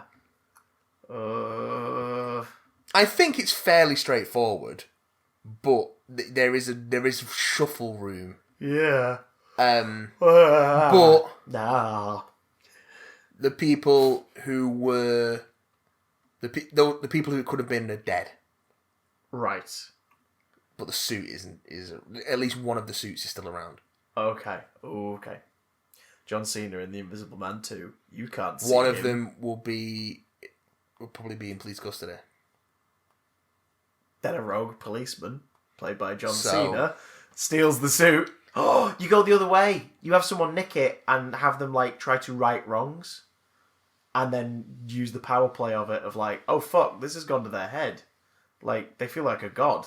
They can do shit they couldn't before. You see a good person become a horrible fucking person. Which then, I mean, because then it's a different story, but it's another thing about emotional manipulation and what. There might also be a little bit of that in this. Oh, okay.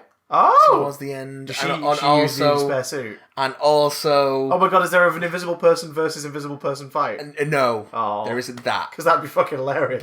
That'd be why the movie only cost $7 million. Okay, so ready for a take and action. Well, I think there's no one on set. Lee, that's how it was written. I think they did something with a green suit because there's a scene earlier on where poor Elizabeth Moss is getting the shit beat out of her in the kitchen. That's the bit where she's being like held up by her throat and against the kitchen wall in the trailer. But the way that she's being thrown around and stuff, it there has like to be some there's physical... being someone that like it doesn't look like she's not throwing herself. It's not Fight Club. Yeah. Like, You know what I mean? $5 million of the $7 million budget has gone to erasing this person out of a sequence. Yeah. And the same with the psychiatric hospital bit towards the end where the suit's flashing in and out. Like, some of that must have been done with the green screen suit. Green suit. But I'd be really fascinated to see how they did it. How they did some of those sequences. Because... And some of it is as simple, like Lee Winnell's been out there, yeah, some of it has been out there saying, like, yeah, some of it was just string. Fair enough. Some of it was just things on string. Does it work? Yes, then keep doing it. It was the best thing to do for that shot. But the only thing that decided what we used for which shot was what was the best way to do it. Good on him. So, and it cost $7 million, like... Sounds like they shot to spec. Like, he was like, I know exactly what shots we need then, so we're not going to overshoot. Yeah, because there are some Which is like 30% of a movie's budget is them just shooting stuff they don't need to shoot, It is very specifically framed to give a certain effect in certain sequences. And often it is just held shots on nothing. But it creates that feeling of paranoia. Anyway. The Invisible Man. The Invisible Man. Go see it. It's good. See it. See it. So Doctor Who Series 12 finished. Yeah, it did. Let's talk about it. Overall thoughts on the season? Let's talk about the totally non-controversial subject. Well, let's start with Doctor Who. Let's start with overall thoughts on the season. Season 12. It's our second. I think it's our second 10-episode season. Yeah. Or Series 10 a 10-episode season?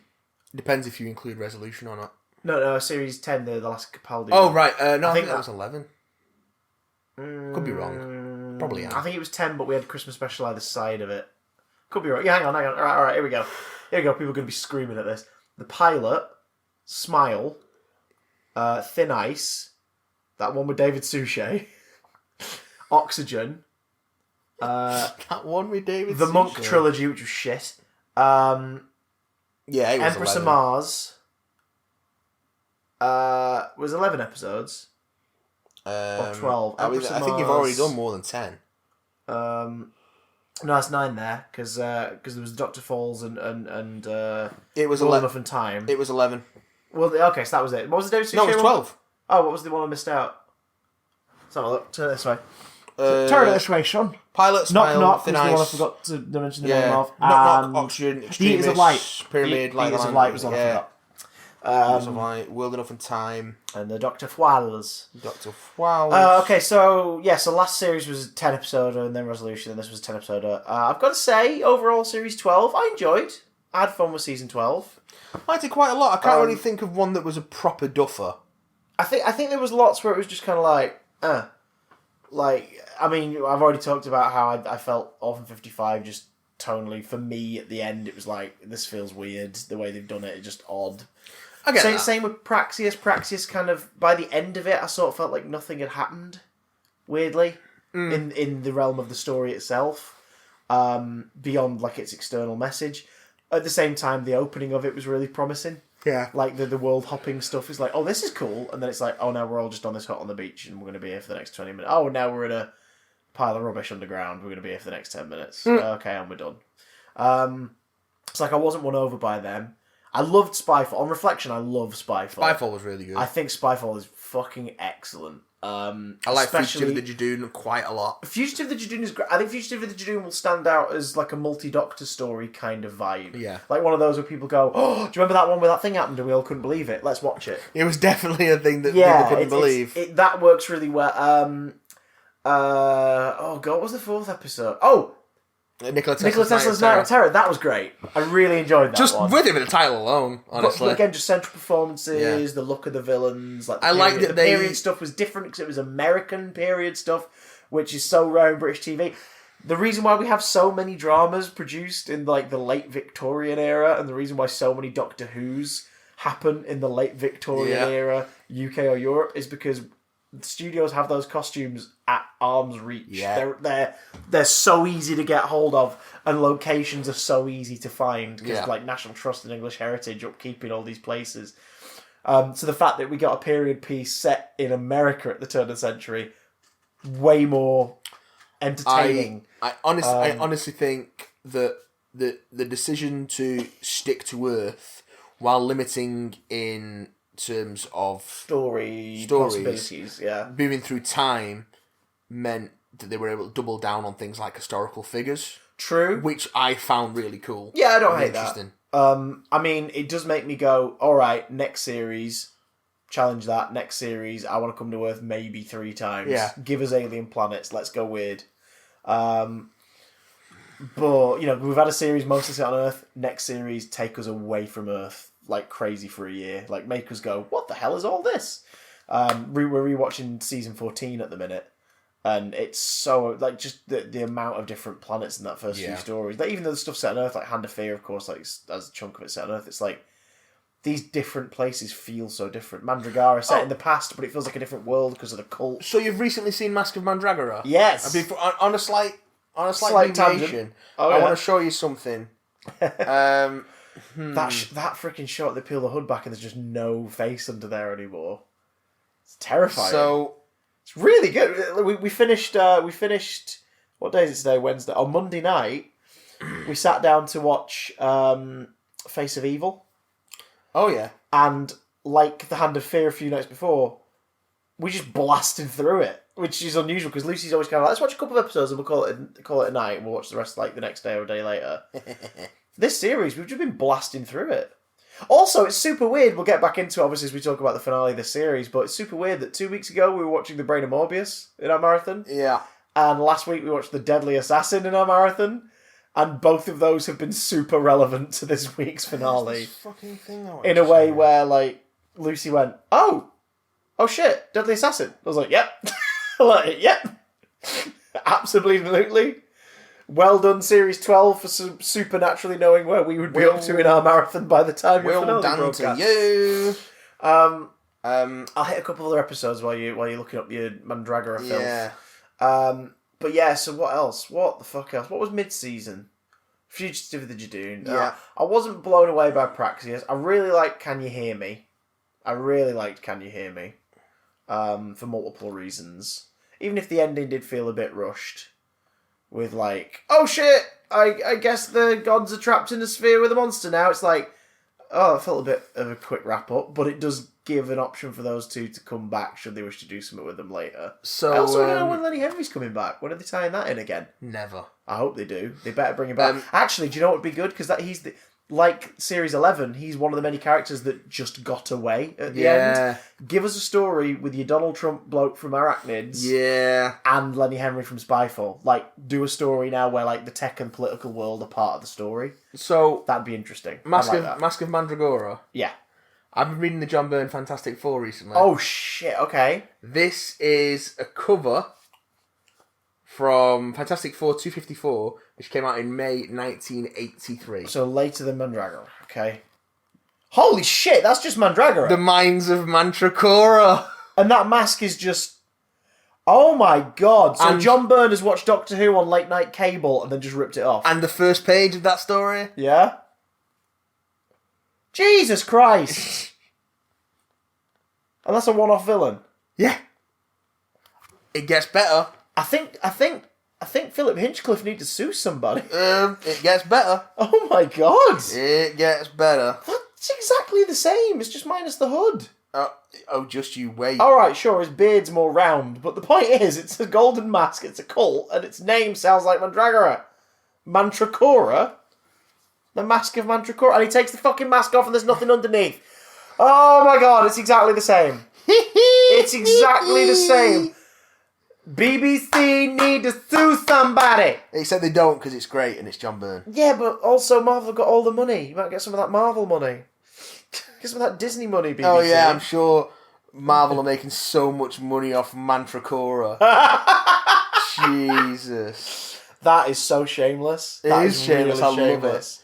But I saw that. That would be like Doctor Who suddenly introducing a billionaire tech genius villain who hates aliens, and they're called Rex Ruther. Rex Ruther. Oh, Rex Ruther. What else was in the later half of the season? There's an episode I'm forgetting. Can you hear me? The haunting of... I said that one. The haunting of... the haunting of Villa Diodati. Yeah, the reason I keep forgetting that one is because it turned out to be a part 1 of 3. Yeah. I didn't hate it. I was a bit sort of like, oh, this is a shame, because I was kind of looking forward to the story this looked like it was going to be. Yeah. But at the same time, cool Cyberman, bro. I like the misdirection of like, this is a ghost story, and then there's a Cyberman! Like, oh, shit, alright. And I do like the whole like, oh, this guy volunteered to be converted and is actually a psychopath. Yeah. Okay, cool. I was really enjoying... Here we go, as we build into the finale. I was really enjoying Ascension of the Cybermen. Yeah. Seemed a little bit limp as a single part by the end of it. Yeah. Because it was like, oh, not much has really happened in this episode. Yeah. But we got some cool set-piece stuff with Graham and Yaz, especially on the ship with the survivors. Yeah. The story was too serious for me to like the cyber drones. It felt like the story needed to be a little goofier for that Those to work. cyber drones are fabulous, though. They're great, but they felt like the odd one out in the episode to me. They were a little too silly when compared to how severe the situation. They're so silly. If it was just, we're here in the middle of one incident in a cyber war, but they were like, no, these are the last humans. It's like, what? Really? Pretty sure there are more humans out there. There are more humans out there. We've done countless stories where like people left the planet. They're the last ones on this planet. Yeah, because they don't say it's Earth, do they? No, it's not Earth, I don't think. It's bloody weird. But anyway, they've been running around.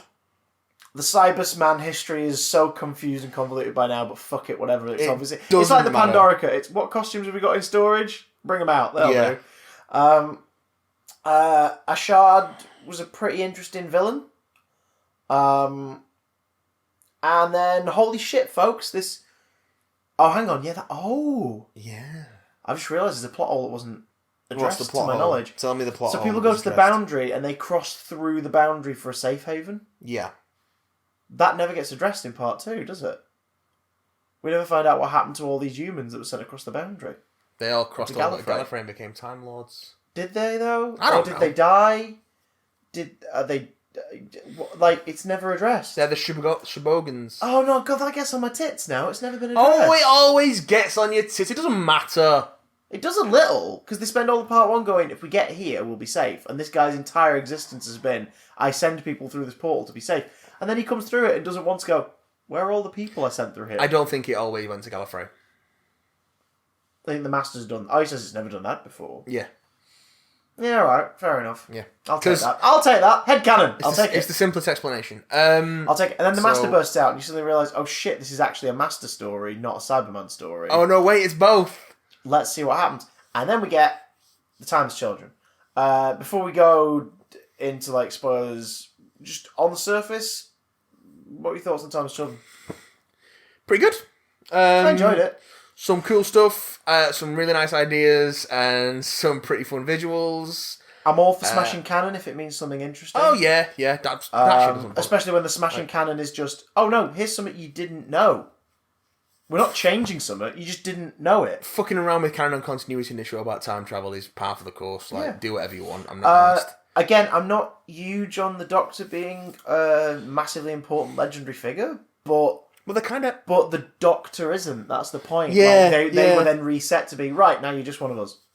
So, I don't mind that. I think there would have been more interesting story angles if it had been the Master, because you would have understood their inbuilt hatred of their own society and why it's ongoing. Plus, I'd buy that more as a reason for him to genocide Gallifrey. Yeah. Like, him just being part of using me, and that disgusts me, so I killed everyone currently alive. It's like, wait, what? Huh? I mean, the Doctor is... But you're the obsessed Master with... is generally But the homicidal Master's- anyway. But the Master's obsessed with survival. That's the one thing that is apparent in every incarnation. They are... The Master, without saying it, is scared of dying.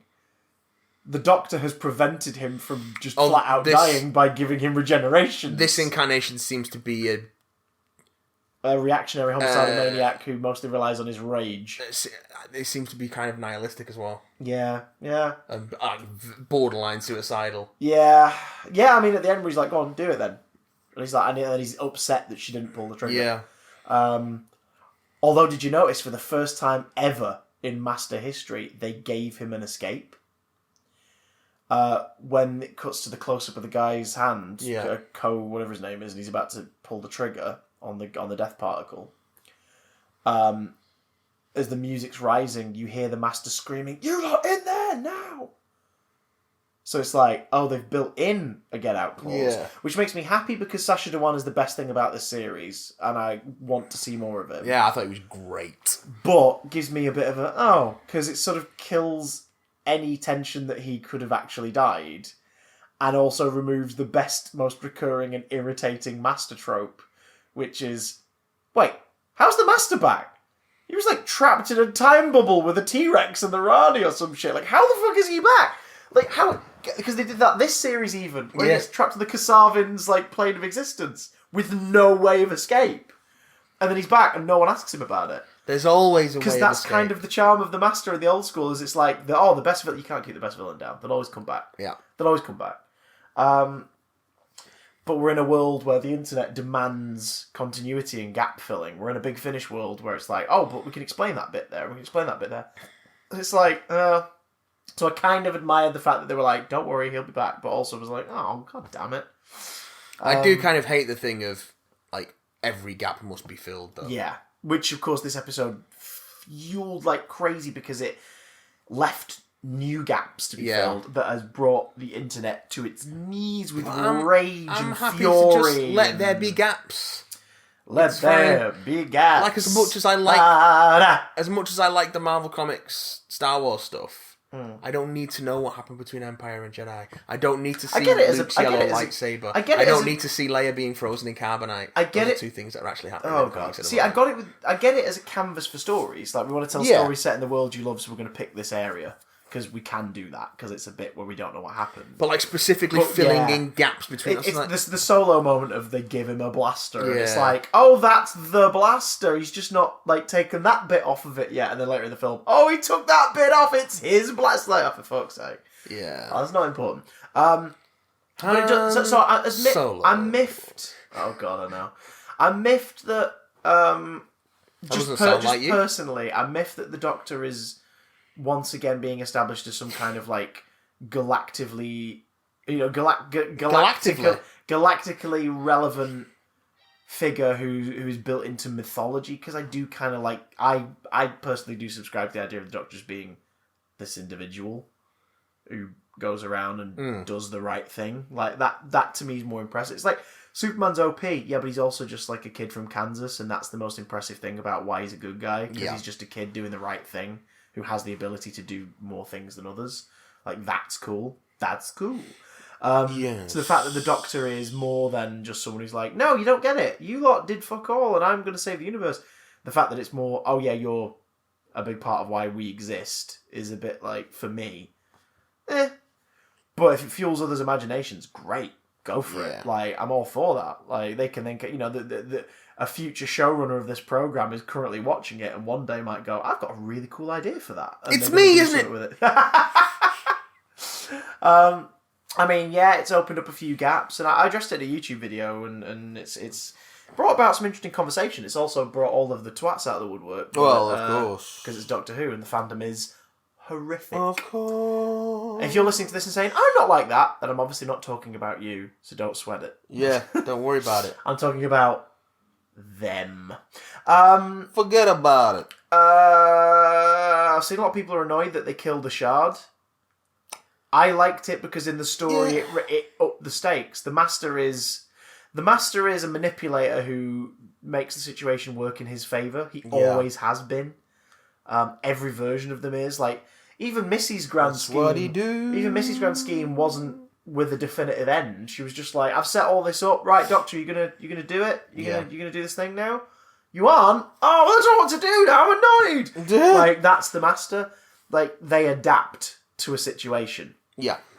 Oh, I've been executed and now I'm some kind of amorphous blobby snake. That's alright, I'm going to take over this ambulance driver and wear him like a meat puppet. Ah, the Asian child. Bruce. Have you seen that thing on the Twitter? I can't remember who tweeted it, but it was like, the timeless child. Bruce. Which, you know what I mean? Like, the master is terrified of dying and adapts to survive. And be that because they want to be the because half the time their schemes are, I'm going to get this alien race in a prime position to invade this place. And then, when they're all settled in, I'm going to fuck them over and I'm going to take over and be the master of all. Like, that's their thing. So, of course, he's not going to make an alliance with the Cybermen. His plan all along was, I'm going to do this, and then at some point I will become top of their food chain. Yeah. And he finds a way of doing it earlier than he clearly planned, but he's like, wait, so the Siberian will leave you if you die? Zap! Yes, we lose a shard, but that means a shard will always be part of that story where a shard is in it. Yeah. Like, a lot of classic Doctor Who monsters, they're in one story, and we remember them because they were cool. Like, the reason the Zygons made a big comeback eventually is because they were always remembered, even though they were only ever in one story. And I will always remember Zygons. And I... Why can't we all just Get sit along? down and talk?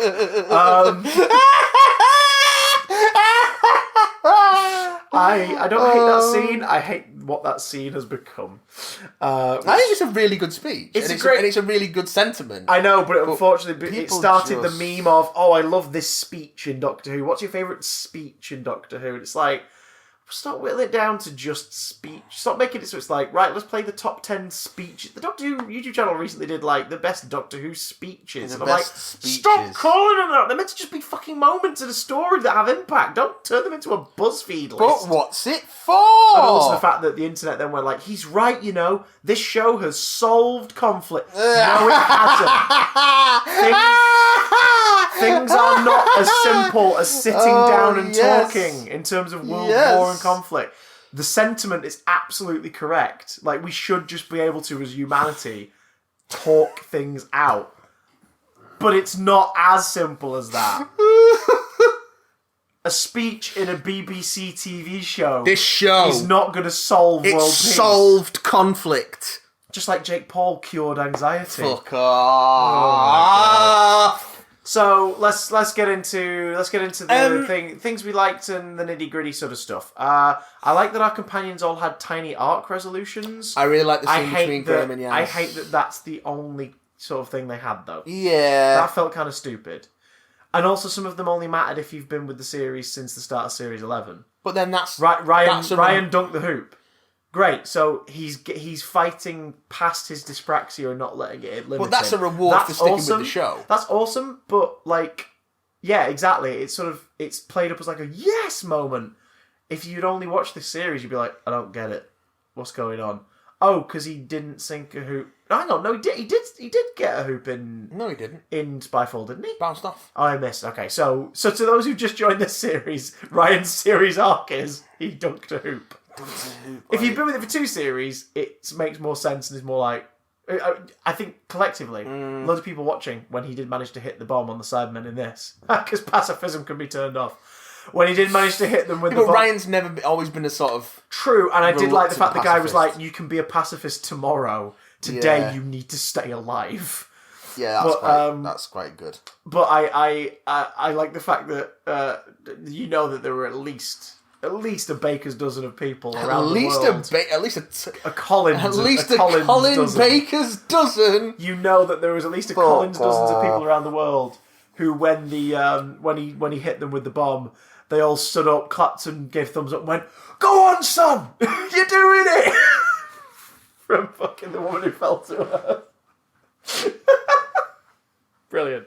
Our cast of survivors, once again, they all did admirably, but once again suffered from the too many cooks. We need less cooks in here, because there's way too many characters. Only one of them ended up being fodder.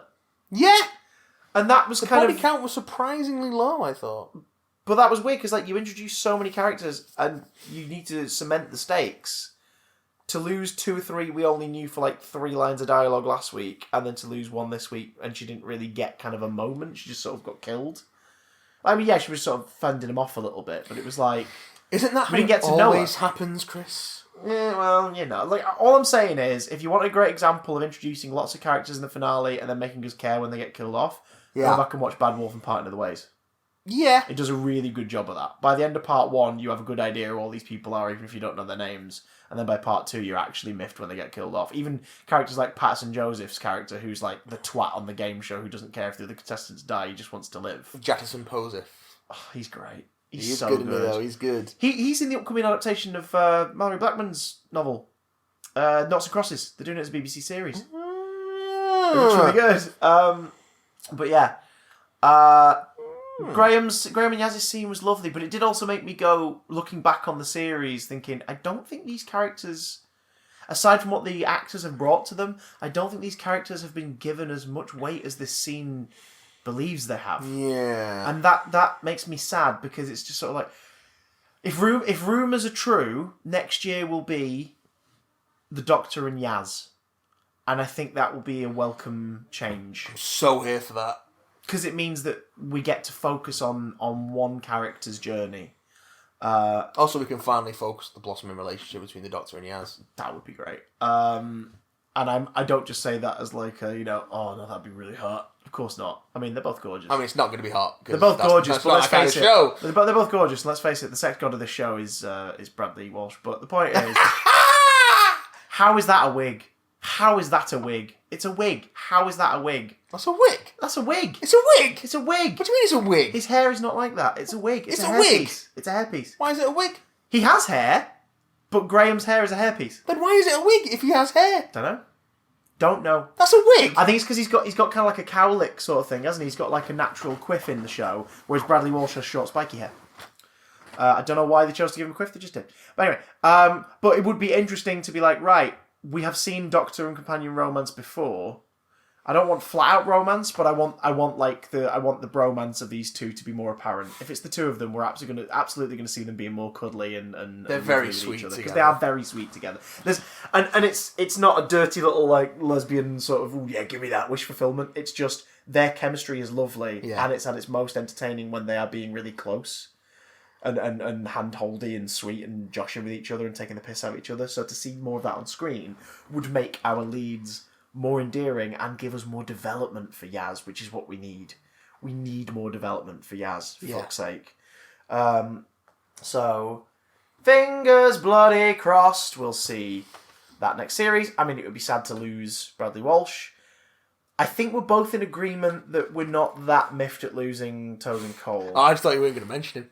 I'm going to mention him because his thing. I think we're just going to leave it there. I don't think Tosin Cole is a bad performer, and I think scenes in The Woman Who Fell to Earth and Resolution especially highlight that he's not. I don't know. I think I've given him enough leeway at this point. But he's definitely the weak link in our leads. Now, are our leads underwritten? Yes. Can a good actor still pull something out of that? Yes. Yeah. See Peter Capaldi over the course of his run of Doctor Who, and definitely see Matt Smith over the course of his run of Doctor Who. We'll see Mandip Gill this season. Mandip Gill this season, but some episodes give it very, very little screen time to make it work. But the thing is, like, Matt Smith and Peter Capaldi suffer from, at different times, some bad scripts or inconsistent approaches to their character on paper, especially in Capaldi's era. Like, the 12th Doctor goes through 3 different character arcs. 3 different character incarnations, almost. And sometimes they also suffer from a mild cold, or even a bout of diarrhea after a particularly spicy meal. Don't remember that episode, but... No, that's just them in general. I think that's for the best. That's just them in life. Clara, I need you to go and solve this problem. Why, Doctor? Is everything alright? I have the shits. I'm shitting through the eye of a needle. Clara, the shits are back, Clara. I've got the book. Clara, where are the wet wipes? I've made a particularly bad mess back there. I have 2 hearts and 2 bumholes. I can't trust my farts. I'm like Mulch Diggums. I've sprayed everywhere. Pebble dash the TARDIS back. Clara. Am I a good aim? No! Why can't we just sit down and... Oh, I'm just going to sit down. Enough of that. I think Tosin Cole's the weak link of our leads, and I'm happy for him that he's got a role in a big US drama, and I want him to do well, and I think there is a vehicle out there for him that could showcase him at his best. Because I think in Resolution, the scene where Ryan confronts his dad and they just sit in that canteen and talk. Why don't they just sit down and talk? I think that's his best performance in the series since he joined it. I think it's done really well. But I won't be too devastated if we leave Ryan and Graham now behind. I believe that they are in the festive special, as it's being called, mostly because they don't know when it's being broadcast yet. Yeah.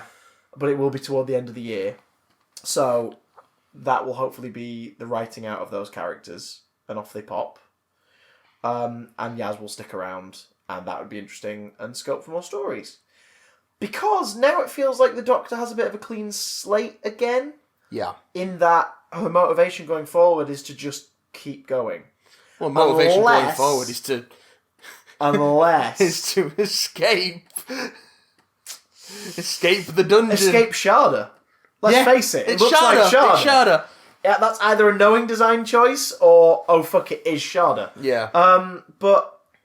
Or maybe it's the prison from the Infinite Quest. Who knows? Maybe it's... Or dares to dream. Maybe it's Storm, whatever it is. Storm Cage. Storm Cage. In that case, all they need to do is snog a few guards, and then they'll escape. Oh, that's not very 13, though, is it? No, but imagine if she basically did the River Song escape, and then was floating in the outer atmosphere of Storm Cage, and then went, wait, who's going to pick me up? And then just died. Just floated out into space. Constantly regenerating. So she becomes a new star. Of course, because she'll just keep regenerating forever. Yeah. Apparently. So, yeah, because that's the thing. This episode exposed the idea that the timeless child of legend, that the Doctor is apparently aware of, but doesn't know what it means. Canon changes between episodes. Just like apparently all the Brendan stuff was in the Doctor's head last week, and not just for us. Yeah, I've no idea. That makes no sense at all. But sure. And also the Brendan stuff wasn't real. It was a construct by the Master to sort of get the point over to her. What? I would have preferred it if Brendan was just something we, the audience, saw, and it was, so that was one of the incarnations and what they did, experimenting on them. But no, apparently it was a fake incarnation in the Doctor's head to explain something to her that she didn't understand until after he explained it to her. What? The Doctor has been aware of the Timeless Child, maybe, based on the script. Yeah. Turns out the Doctor is the Timeless Child, and the Timeless Child was a being from another dimension found at a tower by an early space traveller of Gallifrey, a Shibogan, called, was it Tekatuin? Something like that? Tekteun. So Tekteun, a Shibogan from the planet Gallifrey. Take a two in and call me in the morning. Oh god. A Shibogan from the planet Gallifrey, or the planet that will be known as Gallifrey. Travels out into space, explores. I think it is Gallifrey. Yeah, it is Gallifrey, but I don't know if it was called Gallifrey from then. Like, 'cause why wouldn't the native people be called Gallifreyans? Why would they just be Shibogans? Because Shobog is a shit name for a planet. Yeah, I mean, Shibogans have been mentioned before, haven't they? Invasion of Time. They're the people who live outside the Citadel. That's the one. So she, I always forget about that story because it's 2 really good episodes and then a shitload of episodes where they run around a goddamn, spa and recreation centre pretending it's the TARDIS. A swimming pool. Oh, God. Like, they couldn't even put roundels on the walls of the place they filmed in. They're just like, oh, look, we're in a baths now. This is where we are. This is the TARDIS, folks. Oh, I hate Invasion of Time. Because it's the start of the Time Lords becoming real boring as well. Mm. Then the Five Doctors kind of reclaims that a bit by being like, there's cult shit going on and there's conspiracies! And then they become boring again after that. But anyway. Boring. So we learn that the Shibogan found this child. The child died in an innocent accident. And then they were like, wait, the child can regenerate into a new body? I'm going to experiment on this adopted child of mine. So this is the lie that Gallifrey is based around, that the Masters teased this series. This is the lie that Gallifreyans didn't... They came up with time travel, they came up with space travel, they did not come up with regeneration. They stole it from someone else. And the horrific truth should be, they experimented on you as a child. Isn't that horrific? I think that's kind of implied, though. No, but then they depict it through the flashbacks. And this is where I was like, this could be better. They depict it through the flashbacks as the child's just kind of fine with it. Like, they seem confused, but then they join in with everything. They join the division, this, secret agency, and it's just like, what? So that, to me, it didn't feel like it affects the Doctor that much at all. Well, I feel like the more the injustice is more that so much of her past and memory has been stolen from her. But they almost don't, like, they reveal that to her, and then they quite rightfully, as should be the moral, they quite rightfully go, since when has the past you never known defined you? Like, who you are is what matters. That's a great message. Like, who you are now, the what you do. saying that Yeah. in response to the idea that the Master thinks that it's going to destroy her. Yeah. Because that's the kind of person he is. Yeah. But the kind of person she is that she goes, well, actually, no, it doesn't matter. That's true. And he's expecting her that is to a be great destroyed message. by it. That is a great message. What matters... What doesn't matter what you've done before. What matters is who you are now and what you do now for the better. That's what matters, and that's a great point. And that is a really good general message in drama and in story and things to take away from it. Like, hey, if you fucked up before, or like your story was dictated by other people before, you doing your best now is what matters. Like, you being you and doing what you need to do is what matters now. And it's like, that's a great message. Brilliant. Good on you. Don't let the people who fucked around with you in your past hold you back. Great. But wouldn't that have been more compelling as an arc? For her to have to kind of deal with that and then eventually come to terms with it and you go, do you know what? No. Like, and obviously they do it here. They have what we then are teased with as maybe not even being an incarnation in the Matrix per se. Like, it might just be in her head because it's who she needs to talk to right now. Yeah. But we have the Ruth Doctor approach her and deal with that and be like, since when is this, like, you've got shit to do. There are people who are going to die. Do what you do best. Why does any of this matter? Like, go and deal with that. I just sort of feel like the weight of the possible atrocity, it's almost not dwelled on long enough to matter. Yeah, I guess. Maybe because it's released in sprinkles over the course of the episode. Do you know what I mean? Yeah. Because it's sort of like, but it's cool. She can get past it. It's like, I don't know. I felt like you could have put the Doctor to the test in this episode and made it more of a thing. But instead, she spends a lot of it asleep, watching a vision, and then it snaps out and it's like, right, I'm back to me. And you're like, I don't know. I felt there was missed opportunities in the drama of it, is what I'm saying. Shall we get into the continuity shit that's blown the internet to pieces? No. Good. So, I have a feeling our emails are going to touch on it as well. I don't care. Long and the short is, this does not... Anyone who's saying this does a disservice to William Hartnell... Right, for starters... fuck off. For starters, William Hartnell does a disservice to William Hartnell by being an unpleasant old man with racist views. But, as the actor that we fell in love with giving a performance that we absolutely fell in love with for a character we all fell in love with, of course this does not shit on his legacy, unquote. Of course it fucking doesn't. He's still the first Doctor. He's the first one we ever saw as an audience. He's the first one whose adventures we can follow. Did the character call themselves the Doctor before him? It's possible. Ruth certainly suggests that's a possibility.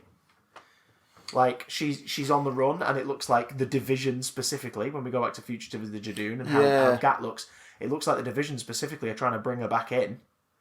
Now, that's not a thing we've ever seen happening during the time of the Doctor as we've known him and her.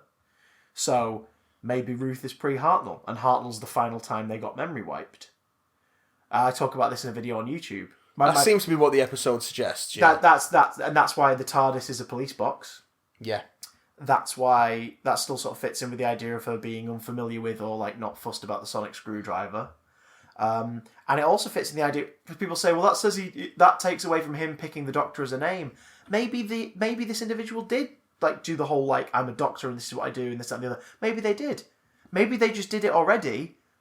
The Division went, no, fucking get back here. And then eventually they go and do it anyway. I kind of like the idea that it's destiny. She will always be the Doctor. Yeah. And the TARDIS will always end up looking like that, because that's the thing people getting really hung up on. The idea that, right, it gets stuck as a police box in 63. Yeah. What's to say that he didn't already, and she didn't already have a fondness for that look in the first place when they fucked off from the Division and went on the run? What's to say that the TARDIS that he nicks, or that Clara tells him to nick or whatever, isn't the same one? Because even in the classic series, whenever the Time Lords catch up to him, they're always like, oh, it's an outdated Model 4 Type 40. Like, why are they... I didn't realise they were still in... Why would he nick a knackered old one? Unless, of course, it was already the one he'd nicked. Even if he wasn't aware of it. the TARDIS and the Doctor's wife makes a good point of being like, I chose you. Yeah. Maybe that's the case. Maybe the TARDIS was like, oh, right, get back here. Maybe the TARDIS has a fondness for looking like a police box. I like the idea that the constant... The Doctor has escaped and been a renegade before and doesn't remember it. Yeah, that to me is interesting. Because then if you do want to expand on it, you can tell stories of, so what was the first time I tried to get out of here? Like, what was that about? And you can tell those stories. Alternatively, you couldn't. Well, that's the thing. I hope they do. Alternatively, I hope they do tell some story in the main show. In the main show, not spin-offs, not audio medium, in the main show. Not your YouTube fan series that you make with your girlfriend. Don't, because all of them are now canon, apparently. No, only 5 of them are canon. And they're the pompous, dynamite, quintessential, and fruit pastel incarnations. But, yeah, so, like, it means that if they do talk about it in the main series in some way, maybe not as an arc, but as a story, I'm fine with it. And the reason I'm fine with it is because then it means this series, this arc, and the death of Gallifrey wasn't for nothing. It means you're actually doing something with it. I mean, it's always for nothing. Well, that's the thing. Gallifrey, since Day of the Doctor, has been so mistreated narratively, it's nuts. Wouldn't you rather her find out about this thing done to her and confront Gallifrey and be like, what the fuck? No, I'd rather get Cybermen with big head crests. They did look great. I like the idea of the Master using Time Lord corpses to create a cyber army. That's a great idea. And I think you could have done that with Gallifrey still being around. Surely that would be even better, because then he'd be even more of a criminal to them, because they're like, the fuck are you doing with our dead? And he could be like, I've already practiced with using Cybermen to convert bodies before, because I did it on Earth, but this story's forgotten about that. For some reason. Well, no, because also, that's how he knows how to do it. I know, but once again, the Cybermen became the bitches of another Master. In this case, the Master again. Because he knows how to control them. True, and at least this time they gave it a thing of he's got the control center in him. Yeah. Like he is part of the thing that tells them what to do. Yeah. But yeah, it's weird how like they keep giving the Cybermen their independence back and then going, no, actually they're working for someone. I'm like, oh, for fuck's sake. I won't be happy until we get these new warrior Cybermen with their pretty cool design walking around going, excellent. I won't be happy until we get that again. Hydraulic muscles and also hydraulic brains to match. And hydraulic bellies. Excellent. Excellent. Now, make sure I'm not disturbed whilst I go to Slimming World. Unfortunately, you will not be able to appreciate it. God, I love that. David Banks, right? No, I'm thinking Revenge. Oh, shit, yes. Yeah. But David Banks... With their strangly hands. AKA, we're going to hold your shoulders and it's going to look real uncomfortable. David Banks is excellent. Darth Vader Sideman is also very good. But also, for those who were determined to believe that Ruth existed in the Series 6B theory, maybe she did. Because the Series 6B theory sees the Time Lords, a sect of the Time Lords, sending the Doctor out on missions on their behalf. What's to say it isn't the Division? So if you want to believe that Ruth's pre-Hartnell, you can. If you want to believe that she's between Troughton and Pertwee, you can. Because, why would Pertwee, of course, not remember any of it? Well, they've erased his memory again. The thing is... She fits in a couple places, and as long as they don't... I'm happy... I know exactly what you're going to say. It doesn't matter ultimately. No, because it can be either or neither. You can interpret it. Yeah, and that's what's cool. It doesn't ruin canon, and it also means that in the future, hey, we might get another fucking Joe Martin Doctor in a multi-Doctor story with someone. It opens up canon to be whatever you need it to be. Have you seen the other theory? No, because I don't care. No, this one's simple and fun. Since she has a TARDIS, yes, and that's set, and they used it again this series when like the Doctor gave the other guys a TARDIS to hide in, and travel out in. That's a set they've built. Okay, they're not necessarily going to chuck that set away if they feel they have another use for it. Maybe Joe's the next incarnation, the Joe Martin Doctor. That would be bold as fuck. That would be pretty But as long as they then keep that stum until it happens and let Jodie have her era, I'd be fine with that. That'd be quite cool. If we got like another series of Jodie's Doctor and then she regenerates and then you're like, the fuck, it's Joe Martin! That would be interesting. And then a couple of years with Joe Martin's Doctor would be really, really cool. So yeah, I don't know. I didn't hate The Time's Children. I also felt as a finale overall, I am not as excited by this show's finales as I used to be overall. I just feel like certain things are missed. But I think they're also less big universe threatening destruction, press a reset button. I don't mind that. But Although this one was, the universe is going to get fucked over, but it wasn't this will fuck the universe over. Yeah. And I'm fine with that, because there's still stakes then. But I've realised my finales. But that's Doctor why Who, it's not exciting. That's why it's not as exciting. Yeah. My finales for Doctor Who in terms of the era where I was like, oh, I love these, is probably my favourite era of the show, I guess, now on reflection, which is 2005 to 2007. Yeah. The Davies era and the first Smith year. Yeah. That's the Doctor Who where I'm like, I can stick any episode of that on at any time and have an absolute blast and love it. And the finales always get me.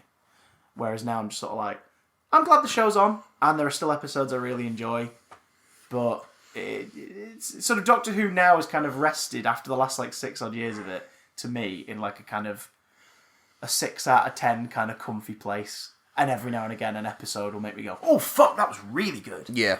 And I'm fine with that. That's fine. I don't need to be the best thing on TV. I just need to enjoy myself it's for 45 10 hours minutes. of my year. Yeah. And that's fine. That's fine. I like the cliffhanger. For me, Doctor Who is... Brought back the what? It has to... What? It has to pass a simple test. Did I enjoy myself? Yes. Alright, it's good then. That's all I need to... That's all I care about. I don't care about how it impacts canon. Yeah. I don't care about what it changes. I don't care about how it fits in with other stories. I just want to enjoy myself for 45 minutes. Massive nerd moment. I did kind of like the fact that, oh shit, so that bit in Morbius makes sense now. Fair enough. I knew they were going to do that. I knew they were going to do it. The moment you realise they were past lives. Yeah. But it's the fact that in an episode of television in 2020, the centre of the screen for 2 seconds in that really cool montage using the theme in show, which was great. Yeah. A different arrangement of it as well. It was like Sega Nakanola basically went, right, classic theme, my version of the classic theme, here we go. The centre of the TV screen for that 2 seconds was the fucking Morbius doctors. Yeah. I love that. That's mental. I also like... And Delgado was on screen for a second on his birthday, because the day of broadcast was his birthday. On Roger Delgado's birthday, he was on screen and it was a master story. Great. Also, Sega Nakanola's Cyberman theme is... Oh shit. Fucking rips, man. Yeah, his TARDIS theme's great. That's all that gentle, just that really soft notes when... I didn't notice it because it wasn't awesome and cool. Damn you. I like that you do. It's too atmospheric. One of the comments I had in the video was like, well, right, it doesn't make sense. Why did you do arresting her now? They say it. It arrives. They say cold case unit. Yeah. So what's happened is, this has obviously made enough of a fuss that they've now located the Doctor and gone, right, here you fucking are. So, we've been after you since you were a tall black lady in a blue suit. Yeah. And now we know it's you, probably because at the end of their case, they got information of a woman in a bloody grey, a little white woman in a grey coat being part of it. They've gone, oh, it's you. We know you're the same individual. We've dug up the evidence on this case now. We've found you. I'm fine with that. That's great. That's all it needs to be. And it means more Jadoon in a Dalek story. Also, which I'm happy about. Did you enjoy it? Yeah. Then it's good. What's the one called? Revolution of the Daleks. So Resolution... will Resolution be retroactively titled Resolution of the Daleks? It's already titled that in my heart. It is in my mind. In my heart, it's titled that. Let's do some emails, mother truckers. Let's go climb into the email gulag. This one comes in from Harry. Suffer along with them. Hey, Harry! Harry says, hello, Chris and Matt. Hang on, is that Bowtie Animation? Bowtie Animation, yes. Doctor Who. Hope all is very well with you, lovely chaps. Haven't written in ages. Well, we're happy to hear from you, or see from you. Thought it was time to crawl out of the woodwork like something from Kafka's Metamorphosis. This is already my favourite email. We'd be very interested to hear your thoughts about Doctor Who as always, whether it's this week or next. I still don't quite know what to think of it, admittedly. Only I really like Sasha and Joe a lot and hope they're back next series for more thrills and the occasional spill. Yes, that would be awesome. Keep up the good work, lads, as always, an admiring master. Harry Thomas Edison Draper, sans light bulb. Okay. You know what? I'm just saying, that is a really sensible, well thought out reaction. Yeah. Not sure how I feel about it, but hey, stuff I enjoyed. Did awesome. you enjoy it? Yes. Don't overthink it. And end of thingy. I think that's a pretty good mantra, really, let's be honest. Let's be honest, Let's be honest. Just a quick, actually, before we crack on with the next email. Please do. Jamie Bendy, who's a lovely man. Because this is a long one. Jamie Bendy is a lovely man who I shared a stage with at Christmas. He was Little John in Robin Hood. Ah, yes. Jamie Bendy's tweeted to the show saying, Doctor Who finale was weirdly similar to the Series 3 finale, a sort of three-parter where the Master uses humans in metal casings to take over the world/universe. Yeah. He's got a damn point. The Master does seem to have a thing for butchered humans in metal cases. It's like poetry, it rhymes. Like stanzas. And also it was the first... No, well, no, I was going to say it's the first finale with the Master in it, but since then, but it isn't, is it? Because it's demonstrably not. Series 8 was the finale with the Master in it. And so was Series 10. So, yeah. Do we think Sasha is post Missy? One would assume so, based on his skill set and the things he can do. Yes. But it does make you wonder, how did she survive? Oh, wait, classic Master thingy. Doesn't matter. Like, we've set up the impossible situation. We presume Sim regenerates into Gomez. Big Finish will do a box set in it. Of course. They'll do a box Well, set. we're told by Sim, like, I've just shorted out your, like, atoms or whatever, like, you're not going to be able to regenerate. Fuck you. She'll be able to regenerate. Although the Sim Master gets his wish. Because if she regenerates into Dewan, then she regenerates back into somebody who absolutely hates the Doctor's, like, every fibre of the Doctor's being. That's true. Which is why Sim killed her. Who's like, I would never be caught dead helping the Doctor, so fuck you, you're dead now. And it's like, oh, well, she became he, and he is very much... Like, Dewan feels like Sim 2.0. He does the same manic energy thing. Yeah. Which is nice, because in Tennant's era, Sim, it feels like a Joker-style mirror to the 10th Doctor. Whereas Dewan feels like the irritating child that Jodie's Doctor suddenly has to be the grown-up and take care of. Do you know what I mean? Because Jodie's very bubbly and you know, lovely and daft and everything, and then the Master rocks up and suddenly she's deadly serious. Yeah. And that's why it's kind of like him being a manic, like, psycho. I like the version... Turns her into the serious grown-up in the room. I like this characterization of the Doctor where the sort of manic energy is kind of a front. Yeah. Yeah, and as soon as things get serious, she's playing a role. She's playing a part. Yeah. Which is going to be interesting if they go with that going ahead. Like, they dwell on it more. Who's next? Who's next? And is their email shorter than 2 paragraphs? Nope. It's God. This is a real doorstopper from Tom Monty. From who? Tom Monty. It says, Dear Chris and Matt, the finale of Doctor Who Series 12 is upon us! Like a blanket. Episode 9 for me was not only the best episode written by Chibnall so far, but the best modern Cyberman episode. Ascension. They were very threatening. I think the Lone Cyberman is a great take on them, and I really liked the new Cybermen designs. Far superior to the Nightmare to the eyes in silver. Ooh, harsh. For once, I actually really enjoyed Sagan Akinola's soundtrack. His new Cyberman theme was top-notch, and I like the fact that the fan was split up and the plot didn't feel overcrowded for once. Yeah, it was split nicely. My one problem with that episode on reflection now is a thing that I remember saying at the time, they're not going to follow up on that, and then they never did. Which was when Ashard wakes up the new Cybermen, the first thing he and like his 2 lackeys do is randomly just torture a couple of them. All that served to do was make them seem inferior. It's probably just reprogramming them. Yeah, but say that. Say that. Like, why is he... It doesn't... Do you know what I mean? It's one of those things where now it's like, why did he do that? What was the point in that? Like, if he was gonna torture Cybermen or show that he has no regard, like he's starting to feel superior, have him do something to his 2 lackeys. Have him do something to the 2 knackered Cybus ones. Do you know what I mean?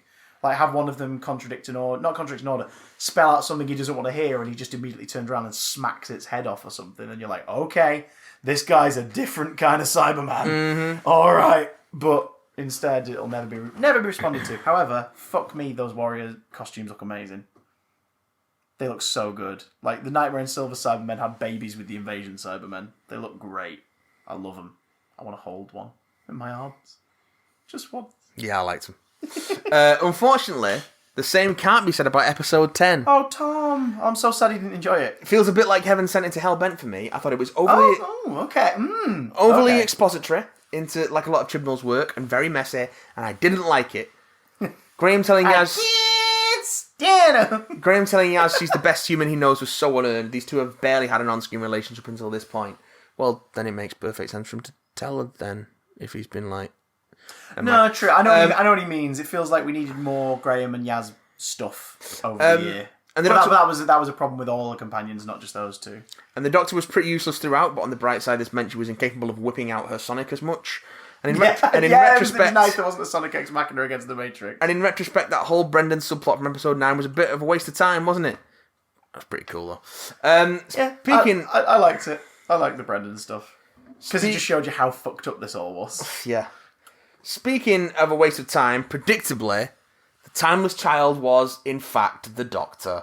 And I hate to say it, but I really didn't like Chibs rewriting the Doctor's origin like that. It honestly just feels like the only reason he did any of it was to establish that the Doctor wasn't originally a white male. It just feels a tad on the nose. Narratively, all it does from my point of view is make it all the more improbable that the Doctor had 13 white male incarnations in a row. After being however many other ethnicities, genders for however many years beforehand, let alone 13 being the first female after 13 consecutive dudes. I'm all for diversity, but from a probability standpoint, assuming the gender of the Doctor is 50-50 each time, it doesn't make much sense, for me at least.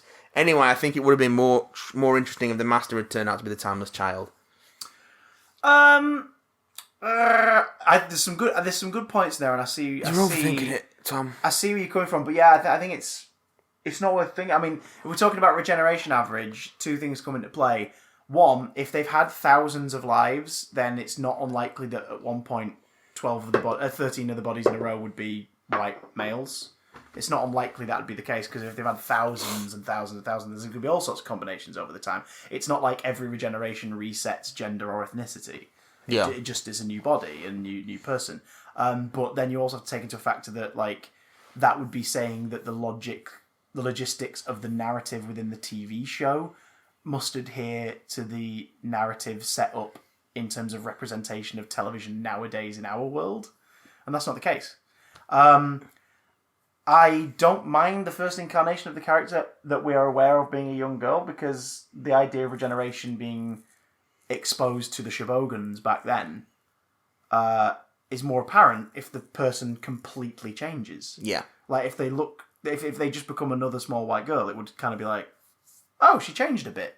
You know what I mean? Whereas if in the first regenerations they're going through, because we don't know if they're consecutive. That beautiful shot where it like goes around in a circle around the lab. We don't know if those are the consecutive incarnations, but it's implied, but yeah, and the idea of that being, it's like, look, their DNA is completely rewritten on a surface level. So, you know, I don't mind that so much, really, and similarly, it doesn't really bother me too much because of that. But I get it in a way. Like, I think, like Matt says, I think you're marrying yourself too much to the idea of it making sense, when ultimately that's because we're approaching it with, like, people who watch lots of different types of media and are projecting it onto that, when ultimately it's a fleeting moment in one episode, and it doesn't matter really overall. In the grand scheme of things, I hope. As weird as it sounds, I hope that makes it feel less frustrating for you. The thing is, like, what are you hoping to achieve by keeping track of all the ethnicities they've been in what order? Yeah. Like this episode, if more than any before it, has said, guys, stop making charts of which one's in which order. Aside from the like 15 or so that we actually know, it doesn't matter. Yeah, we've got 14 bodies and a 15th one in Joe, Martin's Doctor, who. That's the only one who's uncertain as to where they are, and that's fine. Maybe there's a story there, maybe there isn't. Just know that they're a version of this character. And the Valiard. Yeah. The Valiard technically doesn't happen anymore. And but also... they did, because wibbly wobbly, timey-wimey. It's entirely possible Joe Martin is the second incarnation of the Doctor in a slight offshoot of time that hasn't corrected itself in her thingy yet. What does it matter if they weren't originally a white male? Yeah, what does that matter? I think the residual of that might have come across from the fact that in Moffat's era there was a on-screen effort to prove that the Doctor and Time Lords as a whole aren't one set ethnicity and gender, but that barrier's been broken now, so it doesn't really... I don't think the show's trying to make a point of diversity. It's just, this was the character. Also, it makes you wonder, in terms of narrative headcanon nonsense, if Missy had already started to look into the Timeless Child thing a little bit. Because she makes a joke early on of like, oh, I knew him ever since he was a little girl. Yeah. So it's like, Yeah. Which at the time was sort of dismissed as a bit of a joke, because it was like, yeah, but Hartnell was never a little girl. But now we know that Hartnell, the first incarnation of the Doctor, was reset to a young age, because they were believed to be the first of their incarnations. Yes. Here's another regeneration thing people keep picking on. Why did they give him a new life cycle in the time of the Doctor? Because Moffat didn't know what Chibnall was going to do. Chibnall obviously doesn't give a shit about explaining that, and that's fine, doesn't have to. And also, maybe the current Time Lords don't know that the Doctor was that individual. It's been buried in the Matrix has like whole history erased. It's been buried in their data. Yeah. It's a secret, so it's possible that a lot of the current ones have no fucking clue.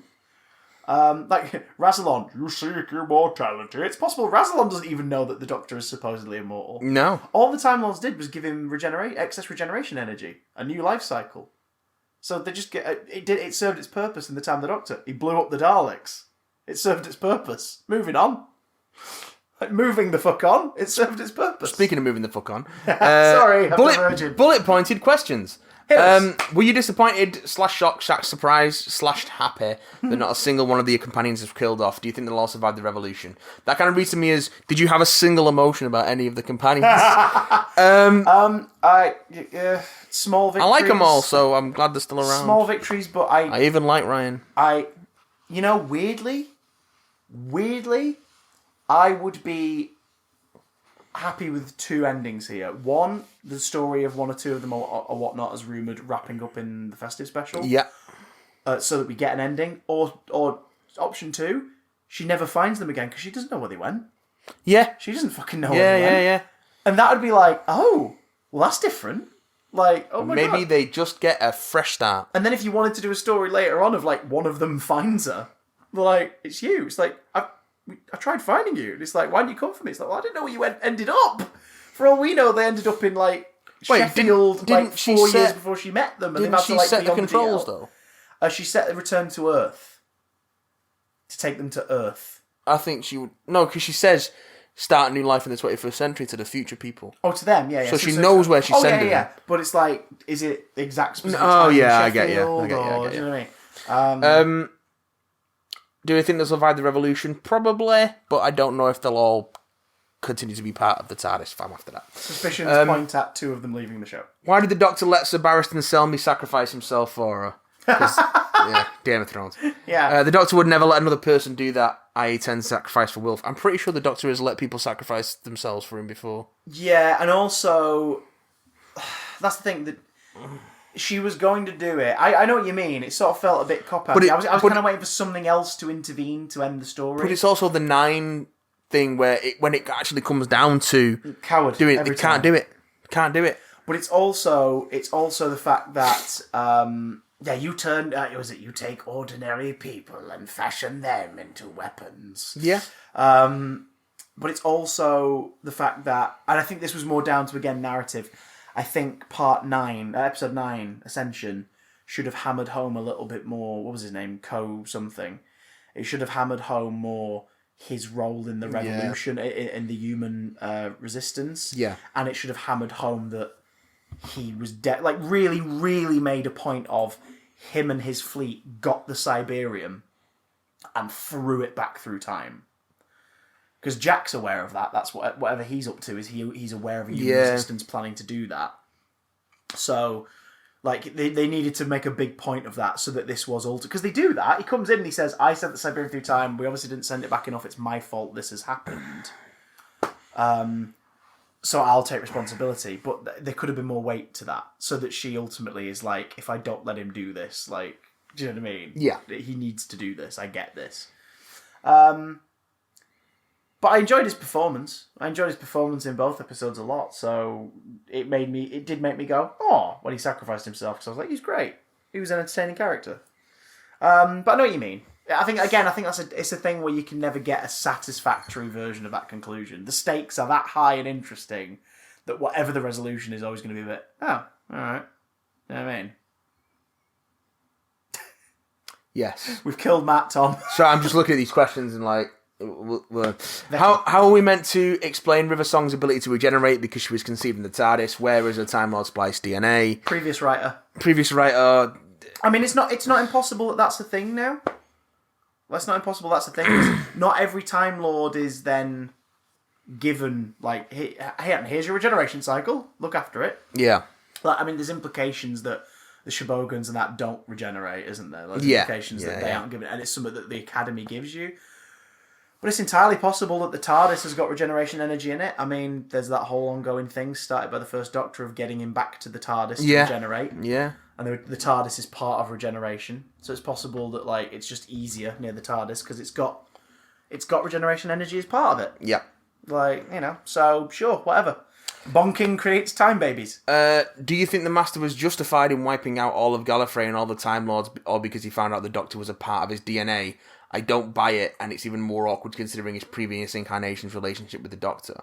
We don't have to think he's justified. He's a genocidal maniac. Yeah, like, and again, like, every incarnation's different in a way, and this incarnation is more trigger-happy than previous ones. Nothing justifies the genocide of an entire race. He did it. It's not justified. It's the act of a supervillain in a show where he's the supervillain. It doesn't matter if it's justified to us as rational people because we're not going to genocide a planet.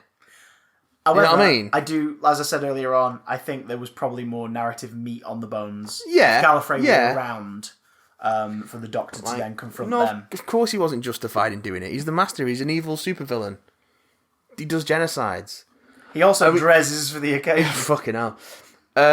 Are we supposed to believe the Master destroyed Gallifrey and all the Time Lords with his shrink ray gun? How did he do this? Did any Time Lords escape? Thanks, Tibbs, for the explanation. No, I wouldn't be surprised if he used the moment or something just like that. We know the Time Lord bombed the shit out of it. We know they have an armory of weapons that can cause devastation. Where is it implied that he did it all with his shrink ray gun? Yeah. He's the Master. He can get weapons. It's implied he stored some of the corpses. Oh yeah, that makes sense. Yeah, but, you know. Did any Time Lords escape? Probably. Thanks for the explanation. Oh, they absolutely will have done. Yeah. So they can do stories about. They will have Time Lord. Yeah. You know what? They don't explain it. It's giving future writers an out. Yeah, giving them what they're wiggle doing. room to do something with. If everything's explained to you up front, then you get stuff. This series with Joe Martin's Doctor and I keep calling her Joe Martin's Doctor and Gat shows that we can technically also tell stories with Gallifrey out of sequence. Well, here's the thing, right? If it explained everything up front, then there'd be no room for play later. Years down the line, when another story contradicts it, we'd get a complaint. Yeah. If it doesn't explain everything up front, we get a complaint. So what do? You do the thing that gives the future writers more leeway. It gives them Lee Wheenall? I don't get Give some future Lee Wheenall. Lee Wheenall. I didn't get what happened at the end. Did they leave Gallifrey in two TARDISes, one that materialised as a house and the other one a tree? Yes. And where did the tree materialise and why was it the actual TARDIS was there? It's the planet that they were on at the start of Ascension of the Cybermen, where they left the TARDIS. Yeah. Considering we never saw the actual TARDIS until this point in the finale. They arrive in the TARDIS on the planet they're on at the start of Ascension of the Cybermen. That's where she goes back to and picks up the TARDIS at the end with the Master's TARDIS. I like the fact that no, it's not the Master's TARDIS she leaves in. It's just a TARDIS. It's just a TARDIS. Yeah. We don't see them arrive in a store, but the implication is that there are some TARDISes near the Panopticon that have been left there. And as a result means they're probably not ones that are going to last and be used for eternity by a bunch of people. Like, one's going to be a house that presumably the people from the future will use as their house. And or they will settle down, figure out how to get the fuck out there and go try and find like humans from their time at some point. And the other one is a tree that no one will ever notice and just get old and rust and eventually stop working. That's it. Although I do like the moment where the TARDIS is jealous that she's used other TARDISes. Yeah, that's quite nice. Why were the Jadoon just able to teleport into the TARDIS like that? Because they were. Because they did. They'll guarantee there'll be a throwaway line at the start of the next one that explains it. It could be they were already in there. And just uncloaked. Yeah, it could be that they're already in there waiting for it to return. We'll find out. Alternatively, we won't. Yeah. Thoughts on the fact that Revolution of the Daleks sounds so similar to Resolution of the Daleks? Yes, it does. That's why my that's why entire I'm thoughts. hoping, that's why I'm hoping retroactively they'll start referring to Resolution as Resolution of the Daleks, so that it can be Resolution of the Daleks, Revolution of the Daleks. Are the Daleks now a special exclusive villain? No, I don't think so. What, for specials? Yeah. No, I think it's just the way it's worked out. I wouldn't hate that though. I wouldn't hate that. Because then it would be a special occasion. Because it would make them. But at the same time, I think they're only doing that because of the unspoken and unconfirmed, but probably definitely true, the Terry Nation yearly thing. Yeah. Do you think Chibs regrets not putting of the Daleks on the end of Resolution? Probably not. I doubt it keeps him awake at night. Do you think it will be a Christmas special, a New Year's special, an Easter special? Have they not already filmed it? Chris Chibbers Knowles has gone on record already with Radio Times as saying he doesn't know when. No. But it will be toward the end of the year, so it'll either be Christmas or New Year's. Well, if they describe it as festive, that would imply... told him yet. It would imply the end of the year if they're describing it as festive. But they've already shot it, which gives weight to the rumours that season 13 will begin shooting later this year. Yeah, that makes sense. And that Doctor Who will then move back into, once again, like this year, a spring slot next year, which would be good. It'd be nice if next year it was like March, April start to the series again. Because I think that has always been its best home. I think they hit the nail on the head with 2005 for the first 5-6 years of it being in that slot. It seemed to be the perfect place, like in the build up to summer.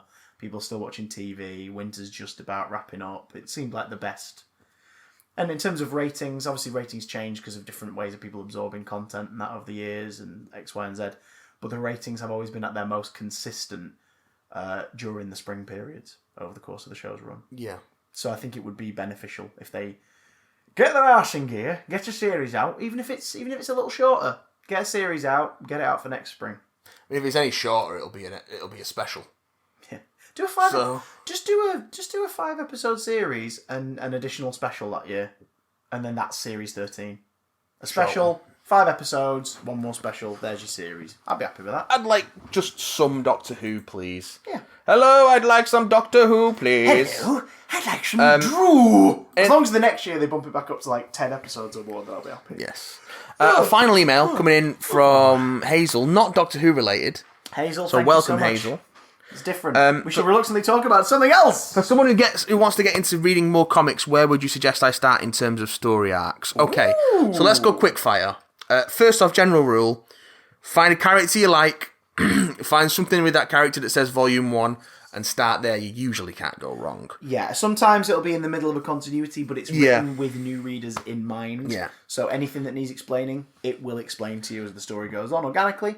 Like when you turn on TV and you randomly catch like film 4 in a series and you stick around and watch it, you get the gist. The first Harry Potter book I read was Goblet of Fire, so you can always go back and catch up. Mm-hmm. And that's comics have because there's so much to catch up on. Comics have a ridiculous history, and it is often regarded and disregarded from story to story differently. Based on who's writing it. You usually don't need to know that stuff, and if you do need to know, then if it's a decent writer, which a lot of them are, then they'll make sure you know that stuff before it becomes relevant, or after it's become relevant, they'll go back and explain it. It's fine. You're usually going to be fine. Look for a Volume 1. Look for a Volume 1 of a character you like. Best place to start if you're looking to do it sort of inexpensively and want to know where Volume 2 is easily.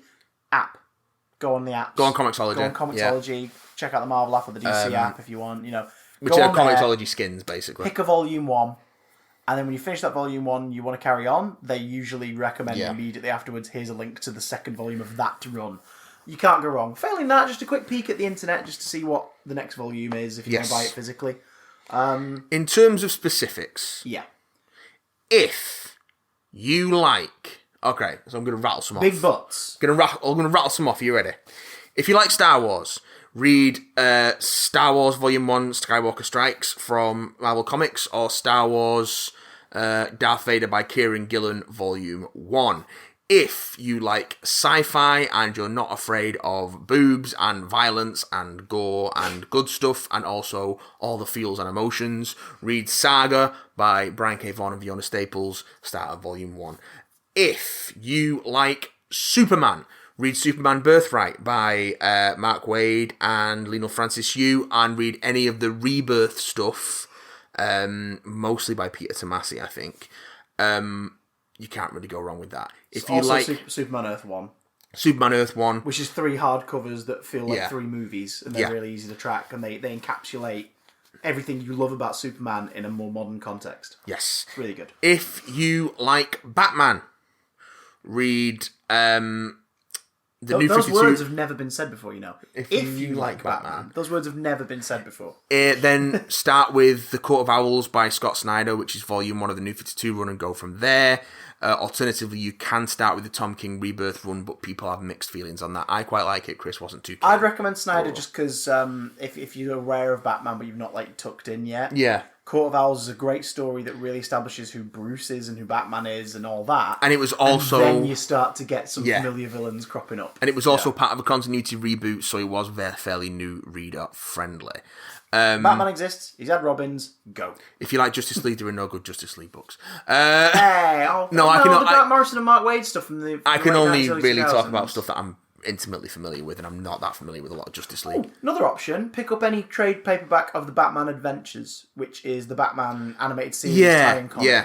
All individual stories, no story arcs. Each one is a beginning, middle, and an end. And it's in all the told in animated that- continuity, yeah. not in the comics continuity. And they're all told in that flawless style of the animated series of, this gets what Batman is. Yes. Here's a cool Monster of the Week story with a different villain. Enjoy. If you like The Avengers, read New Avengers Volume 1 Breakout by Brian Michael Bendis, or jump to Avengers Volume 1 Avengers World by Jonathan Hickman. If you... Or if you just want a one-off story, pick up the 1-volume giant hardcover of Avengers Assemble. Also There quite was a good. second arc, but it's not as good. Brian Michael Bendis Brian left, Michael Bendis yeah, and only did that first arc. No, this is the one with... Oh yeah, Brian Michael Bendis and Mark Bagley. Yeah, they only did that first arc. Yeah, pick up that. That's really fun. It's the Avengers movie lineup as you knew them versus Thanos in a one-off 6-issue story. It's great. 9 issues, I think it was.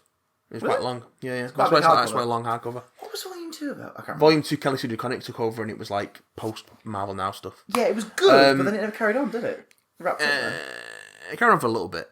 But yeah, it was sort of like a third tier. It got lost in the sea of like AVX and A+X and all that stuff. If you like Fantastic Four, and you should, then read...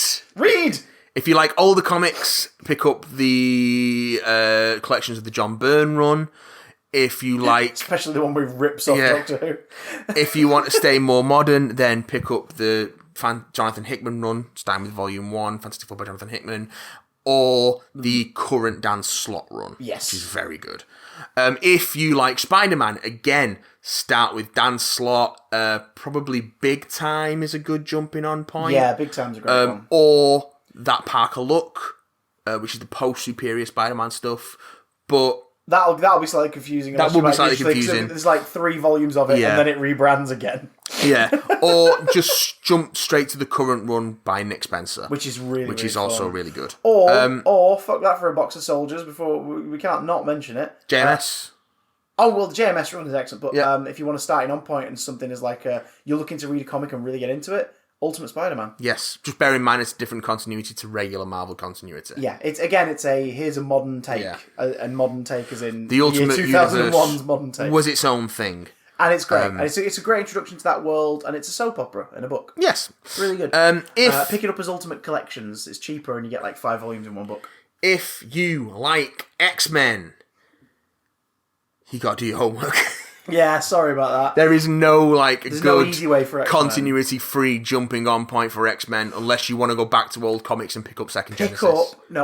up whatever collection you can of the start of it. As someone who's like, I like X-Men, but I've never been like a big X-Men follower. My recommendation is just go back and bathe in the 60s-ness of No. that original run. The 60s, not the 60s run. Oh, Pick it's not the best. Pick it up with Second Genesis, Giant Size X-Men #1, X-Men 94, with the all new, all different team. Okay. Do that. Okay. Wow, Because- someone's Beast, Angel, Iceman, Marvel Girl, and Cyclops shaming. No, it's just the You just don't like covers of your villains with weird expressions leering over miniature versions of your heroes, the do Second you? Genesis stuff is just better. That's true. And also, you it's also get like Warpath and Wolverine. it's easier and Storm to and Colossus. It's easier to go back to because it's the start of a lot of the characters who you see in the animated series, and it's 1975 as opposed to 1963, so it's way easier to read. What other things might you want to recommend? Oh, Hellboy, Volume 1. Whatever it's called. What the fuck is Volume 1 called now? Oh, God, I can't remember. Something in Monsters. To be fair, you could pick up any Hellboy book. Every art kind of feels detached from one another. Well, no, because as it goes on, it gets more and more involved. True, but I've never felt alienated when I've picked up a random Hellboy. That's true. I've always felt like, oh God, I wonder what that's about. And I've then gone to look it up and find out more. And yes. If you're looking for a horror comic, Seed of Destruction, it's called, idiot. If you're looking for a modern horror comic that's like knowingly gory and goofy, pick up Hack Slash Volume 1. Yep. A teenage girl with a baseball bat filled with nails and her zombie-like friend kills serial killers and slasher killers as a job. It's great. It's horrible, and if you love your horror movies and your slasher films, it's a great homage to that world, and sometimes even crosses over with ones you recognise. Yes. If you liked the Marvel Netflix shows, then you can try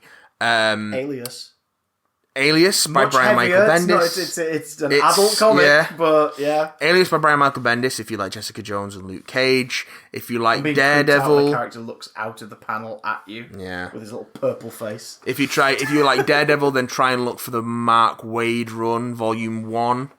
Thor, the God Butcher. Thor, the God Butcher. Jason Aaron. By Jason Aaron, if you like Thor.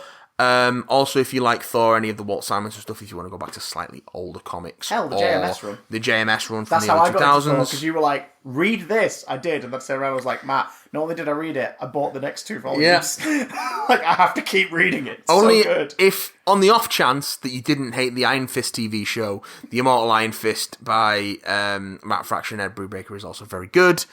Luke Cage and Iron Fist is quite good. Power Man and Iron Fist by David Walker and Sanford Green. The art for that is so very good. good. It's so stylized. I love it. If you like Doctor Strange, then read Doctor Strange: The Oath by Brian K. Vaughan and Marcos Martin. And then if you want to jump onto that's a one-off story, but if you want to jump into an ongoing, then your best bet is the Last Days of Magic. Not Last Days of Magic. I can't remember what Volume 1's called, but it's the Jason Aaron, Chris Bacalo run. That's worth jumping on to because Doctor Strange hasn't had a decent ongoing didn't have a decent ongoing for most of the 2000s. He pops up in other stories. Mostly JMS's because JMS was going to do the solo series and sets up loads of things in Spider-Man and then they never get resolved. Yeah. Although he tries to quickly resolve them in a couple of other books, but it never quite works. Captain America, pick up the Ed Brubaker run. Yeah, the Winter Soldier stuff. Yeah. Or the recent Sam Wilson stuff. That's really good. Yeah. Sam Wilson, Captain America. What about one-off blockbusters, like sort of just one-off books that are great introductions to the characters? Paul Dini did a book a few years ago called Black Canary Zatanna. Okay. Which is it's just a one-off blockbuster story, and it's 2 of DC's most like interesting like female superheroes fighting back something really fucked up and weird, and the art style's very sort of animated and gorgeous. It's great. Mad Love again as a standalone book. The Batman Adventures does the origin of Harley Quinn, and it's excellent work. If you like John Constantine, then they're currently in the process of reprinting all of Hellblazer in like new editions. Nice. So look for Volume 1, which I think is called Devil You Know. Yes, that rings a bell. Is he Scouse or Brummy? He's Scouse. Or Geordie? He's Scouse. Good. No, Original Sins, I think. I've read the Devil You Know rings a bell. Is that another volume? Original Sins is the first volume of the current of the collection of the original Hellblazer series. How do you know that? Is that a recent? That must be a more recent one. Rang several bells. It might be a Daredevil. It might be a Daredevil book. Who the fuck knows? Speaking of Guardian Devil. Guardian Devil is a good one going book, for it's a good Daredevil. one-off. That's by Kevin Smith and Joe Quesada. On that same front, actually, Batman Cacophony is a really fun one-off story, especially if you like Etrigan the Demon and Poison Ivy. And I do like Etrigan the Demon. That's very true. I'm trying to think of some other weird ones. Whatever Happened to the Man of Tomorrow? I'll be a bit weird It's a to little go back kitsch. to. Yeah. If you have a... I know no one's ever said that about an Alan Moore book before. It's a bit kitsch. If you want your comics weird and heartwarming and also maybe tear-jerking, try some Grant Morrison stuff like All-Star Superman or We 3. We 3 is heartbreaking. If you like post-apocalyptic stuff, then try Why the Last Man. If you like stuff that would make for a weirdly good film, Mark Millar's Marvel 1985 is a really good one-off book. Basically, it's a kid who reads Marvel comics suddenly one day spots a supervillain in the real world and is like, wait, what's happening? Yes. And that's the premise of the book. And that's great. Marvels! Get a canned history of the Marvel universe as is in its classic days through the eyes of a photojournalist. Gorgeous painted art by Alex Ross. Yeah, God. Absolutely beautiful. Who wrote Marvels? Kurt Busiek. Oh, God, yeah. Marvels is great. Track that shit down and witness how good a comic book can look. A Serious House and Serious Earth, Arkham Asylum. Yep. By Grant Morrison. Grant Morrison, Dave McKean. That's trippy. Very trippy. Very dark take on Batman. Dark Knight Returns. Yeah, Neil Gaiman's The Eternals. Neil Gaiman's Eternals run is really good. Neil Gaiman's Anything. Yeah. Sandman. Yeah. Yes. Whatever Happened to the Cape Crusader. Yes! It's a great sort of like read that. history tour through Batman. What else can we think of? Stories. If you like your horror comics, again, The Mask. Track down The Mask. It's in omnibuses, printed by what are they called? IDW. Omnibus is printed by them. It's dark. Well, yeah, they printed them now. I think it's Dark Horse's comic book, so you'll find different omnibuses. But the collections. The Mask is a horror comic. The film is a comedy. The comic is a horror comic. It's terrifying. It's great. For my own, this might absolutely not be your wheelhouse at all. Go on. But on the off chance, the Transformers More Than Meets the Eye by James Roberts is fantastic. Yeah. In fact, most of the IDW Transformers stuff is really, really good. Particularly stuff that's labelled as Phase 2, so Robots in Disguise or More Than Meets the Eye. The current IDW Transformers stuff I'm less big on, but if you're picking up trade paperbacks, then yeah, go for More Than Meets the Eye. It's good. Suck on my big toe. That was the theme music, right? Suck my robot dick. Suck my robot dick. That's My name is Optimus Prime. Autobots, drop to your knees. Suck my robot dick. Without specifics, it's difficult to give you better recommendations. But that's more curated. Yeah. I'll tell you what, if you do want personal recommendations, let us Hazel, know. and indeed listeners, you want to know what we think, stories we think would be great for you, give us a tweet. Yeah, give us a tweet. Big Damn Cast on the Twitter. You can also email us if you want your email read out in the show at Big Damn Contact. Not at Big Damn Contact. No. Big Damn Contact at gmail.com. Don't put an at the front. It won't bloody work. You can, of course, catch regular video content from us over on YouTube at the Big Damn channel. And game streaming on twitch.tv/BigDamnStream. Assuming it'll work, it's been really patchy recently. We'll figure it out. We'll crack the formula. But also, if you want to support the show in every way and get hold of everything in all one chunky, lovely, dirty place by throwing us a couple shekels and joining the Discord and getting all those perks, head to patreon.com/BigDamnCast for as little as $1 a month. $1 a month? That's less than £1. $1. For a bit more than that, you get even more stuff. But what a treat, little boys and girls. Till next time, Doctor Who's a programme. It's on. If you don't like it, don't watch it. But, more importantly, don't worry about it. Don't worry about it. Don't get stressed about it. Don't get worried about it. It's fine. It's fine. It's a good place. It's a good place for you, though. It's great. Go watch that. Yeah. Go watch that. Go watch that. Go watch it.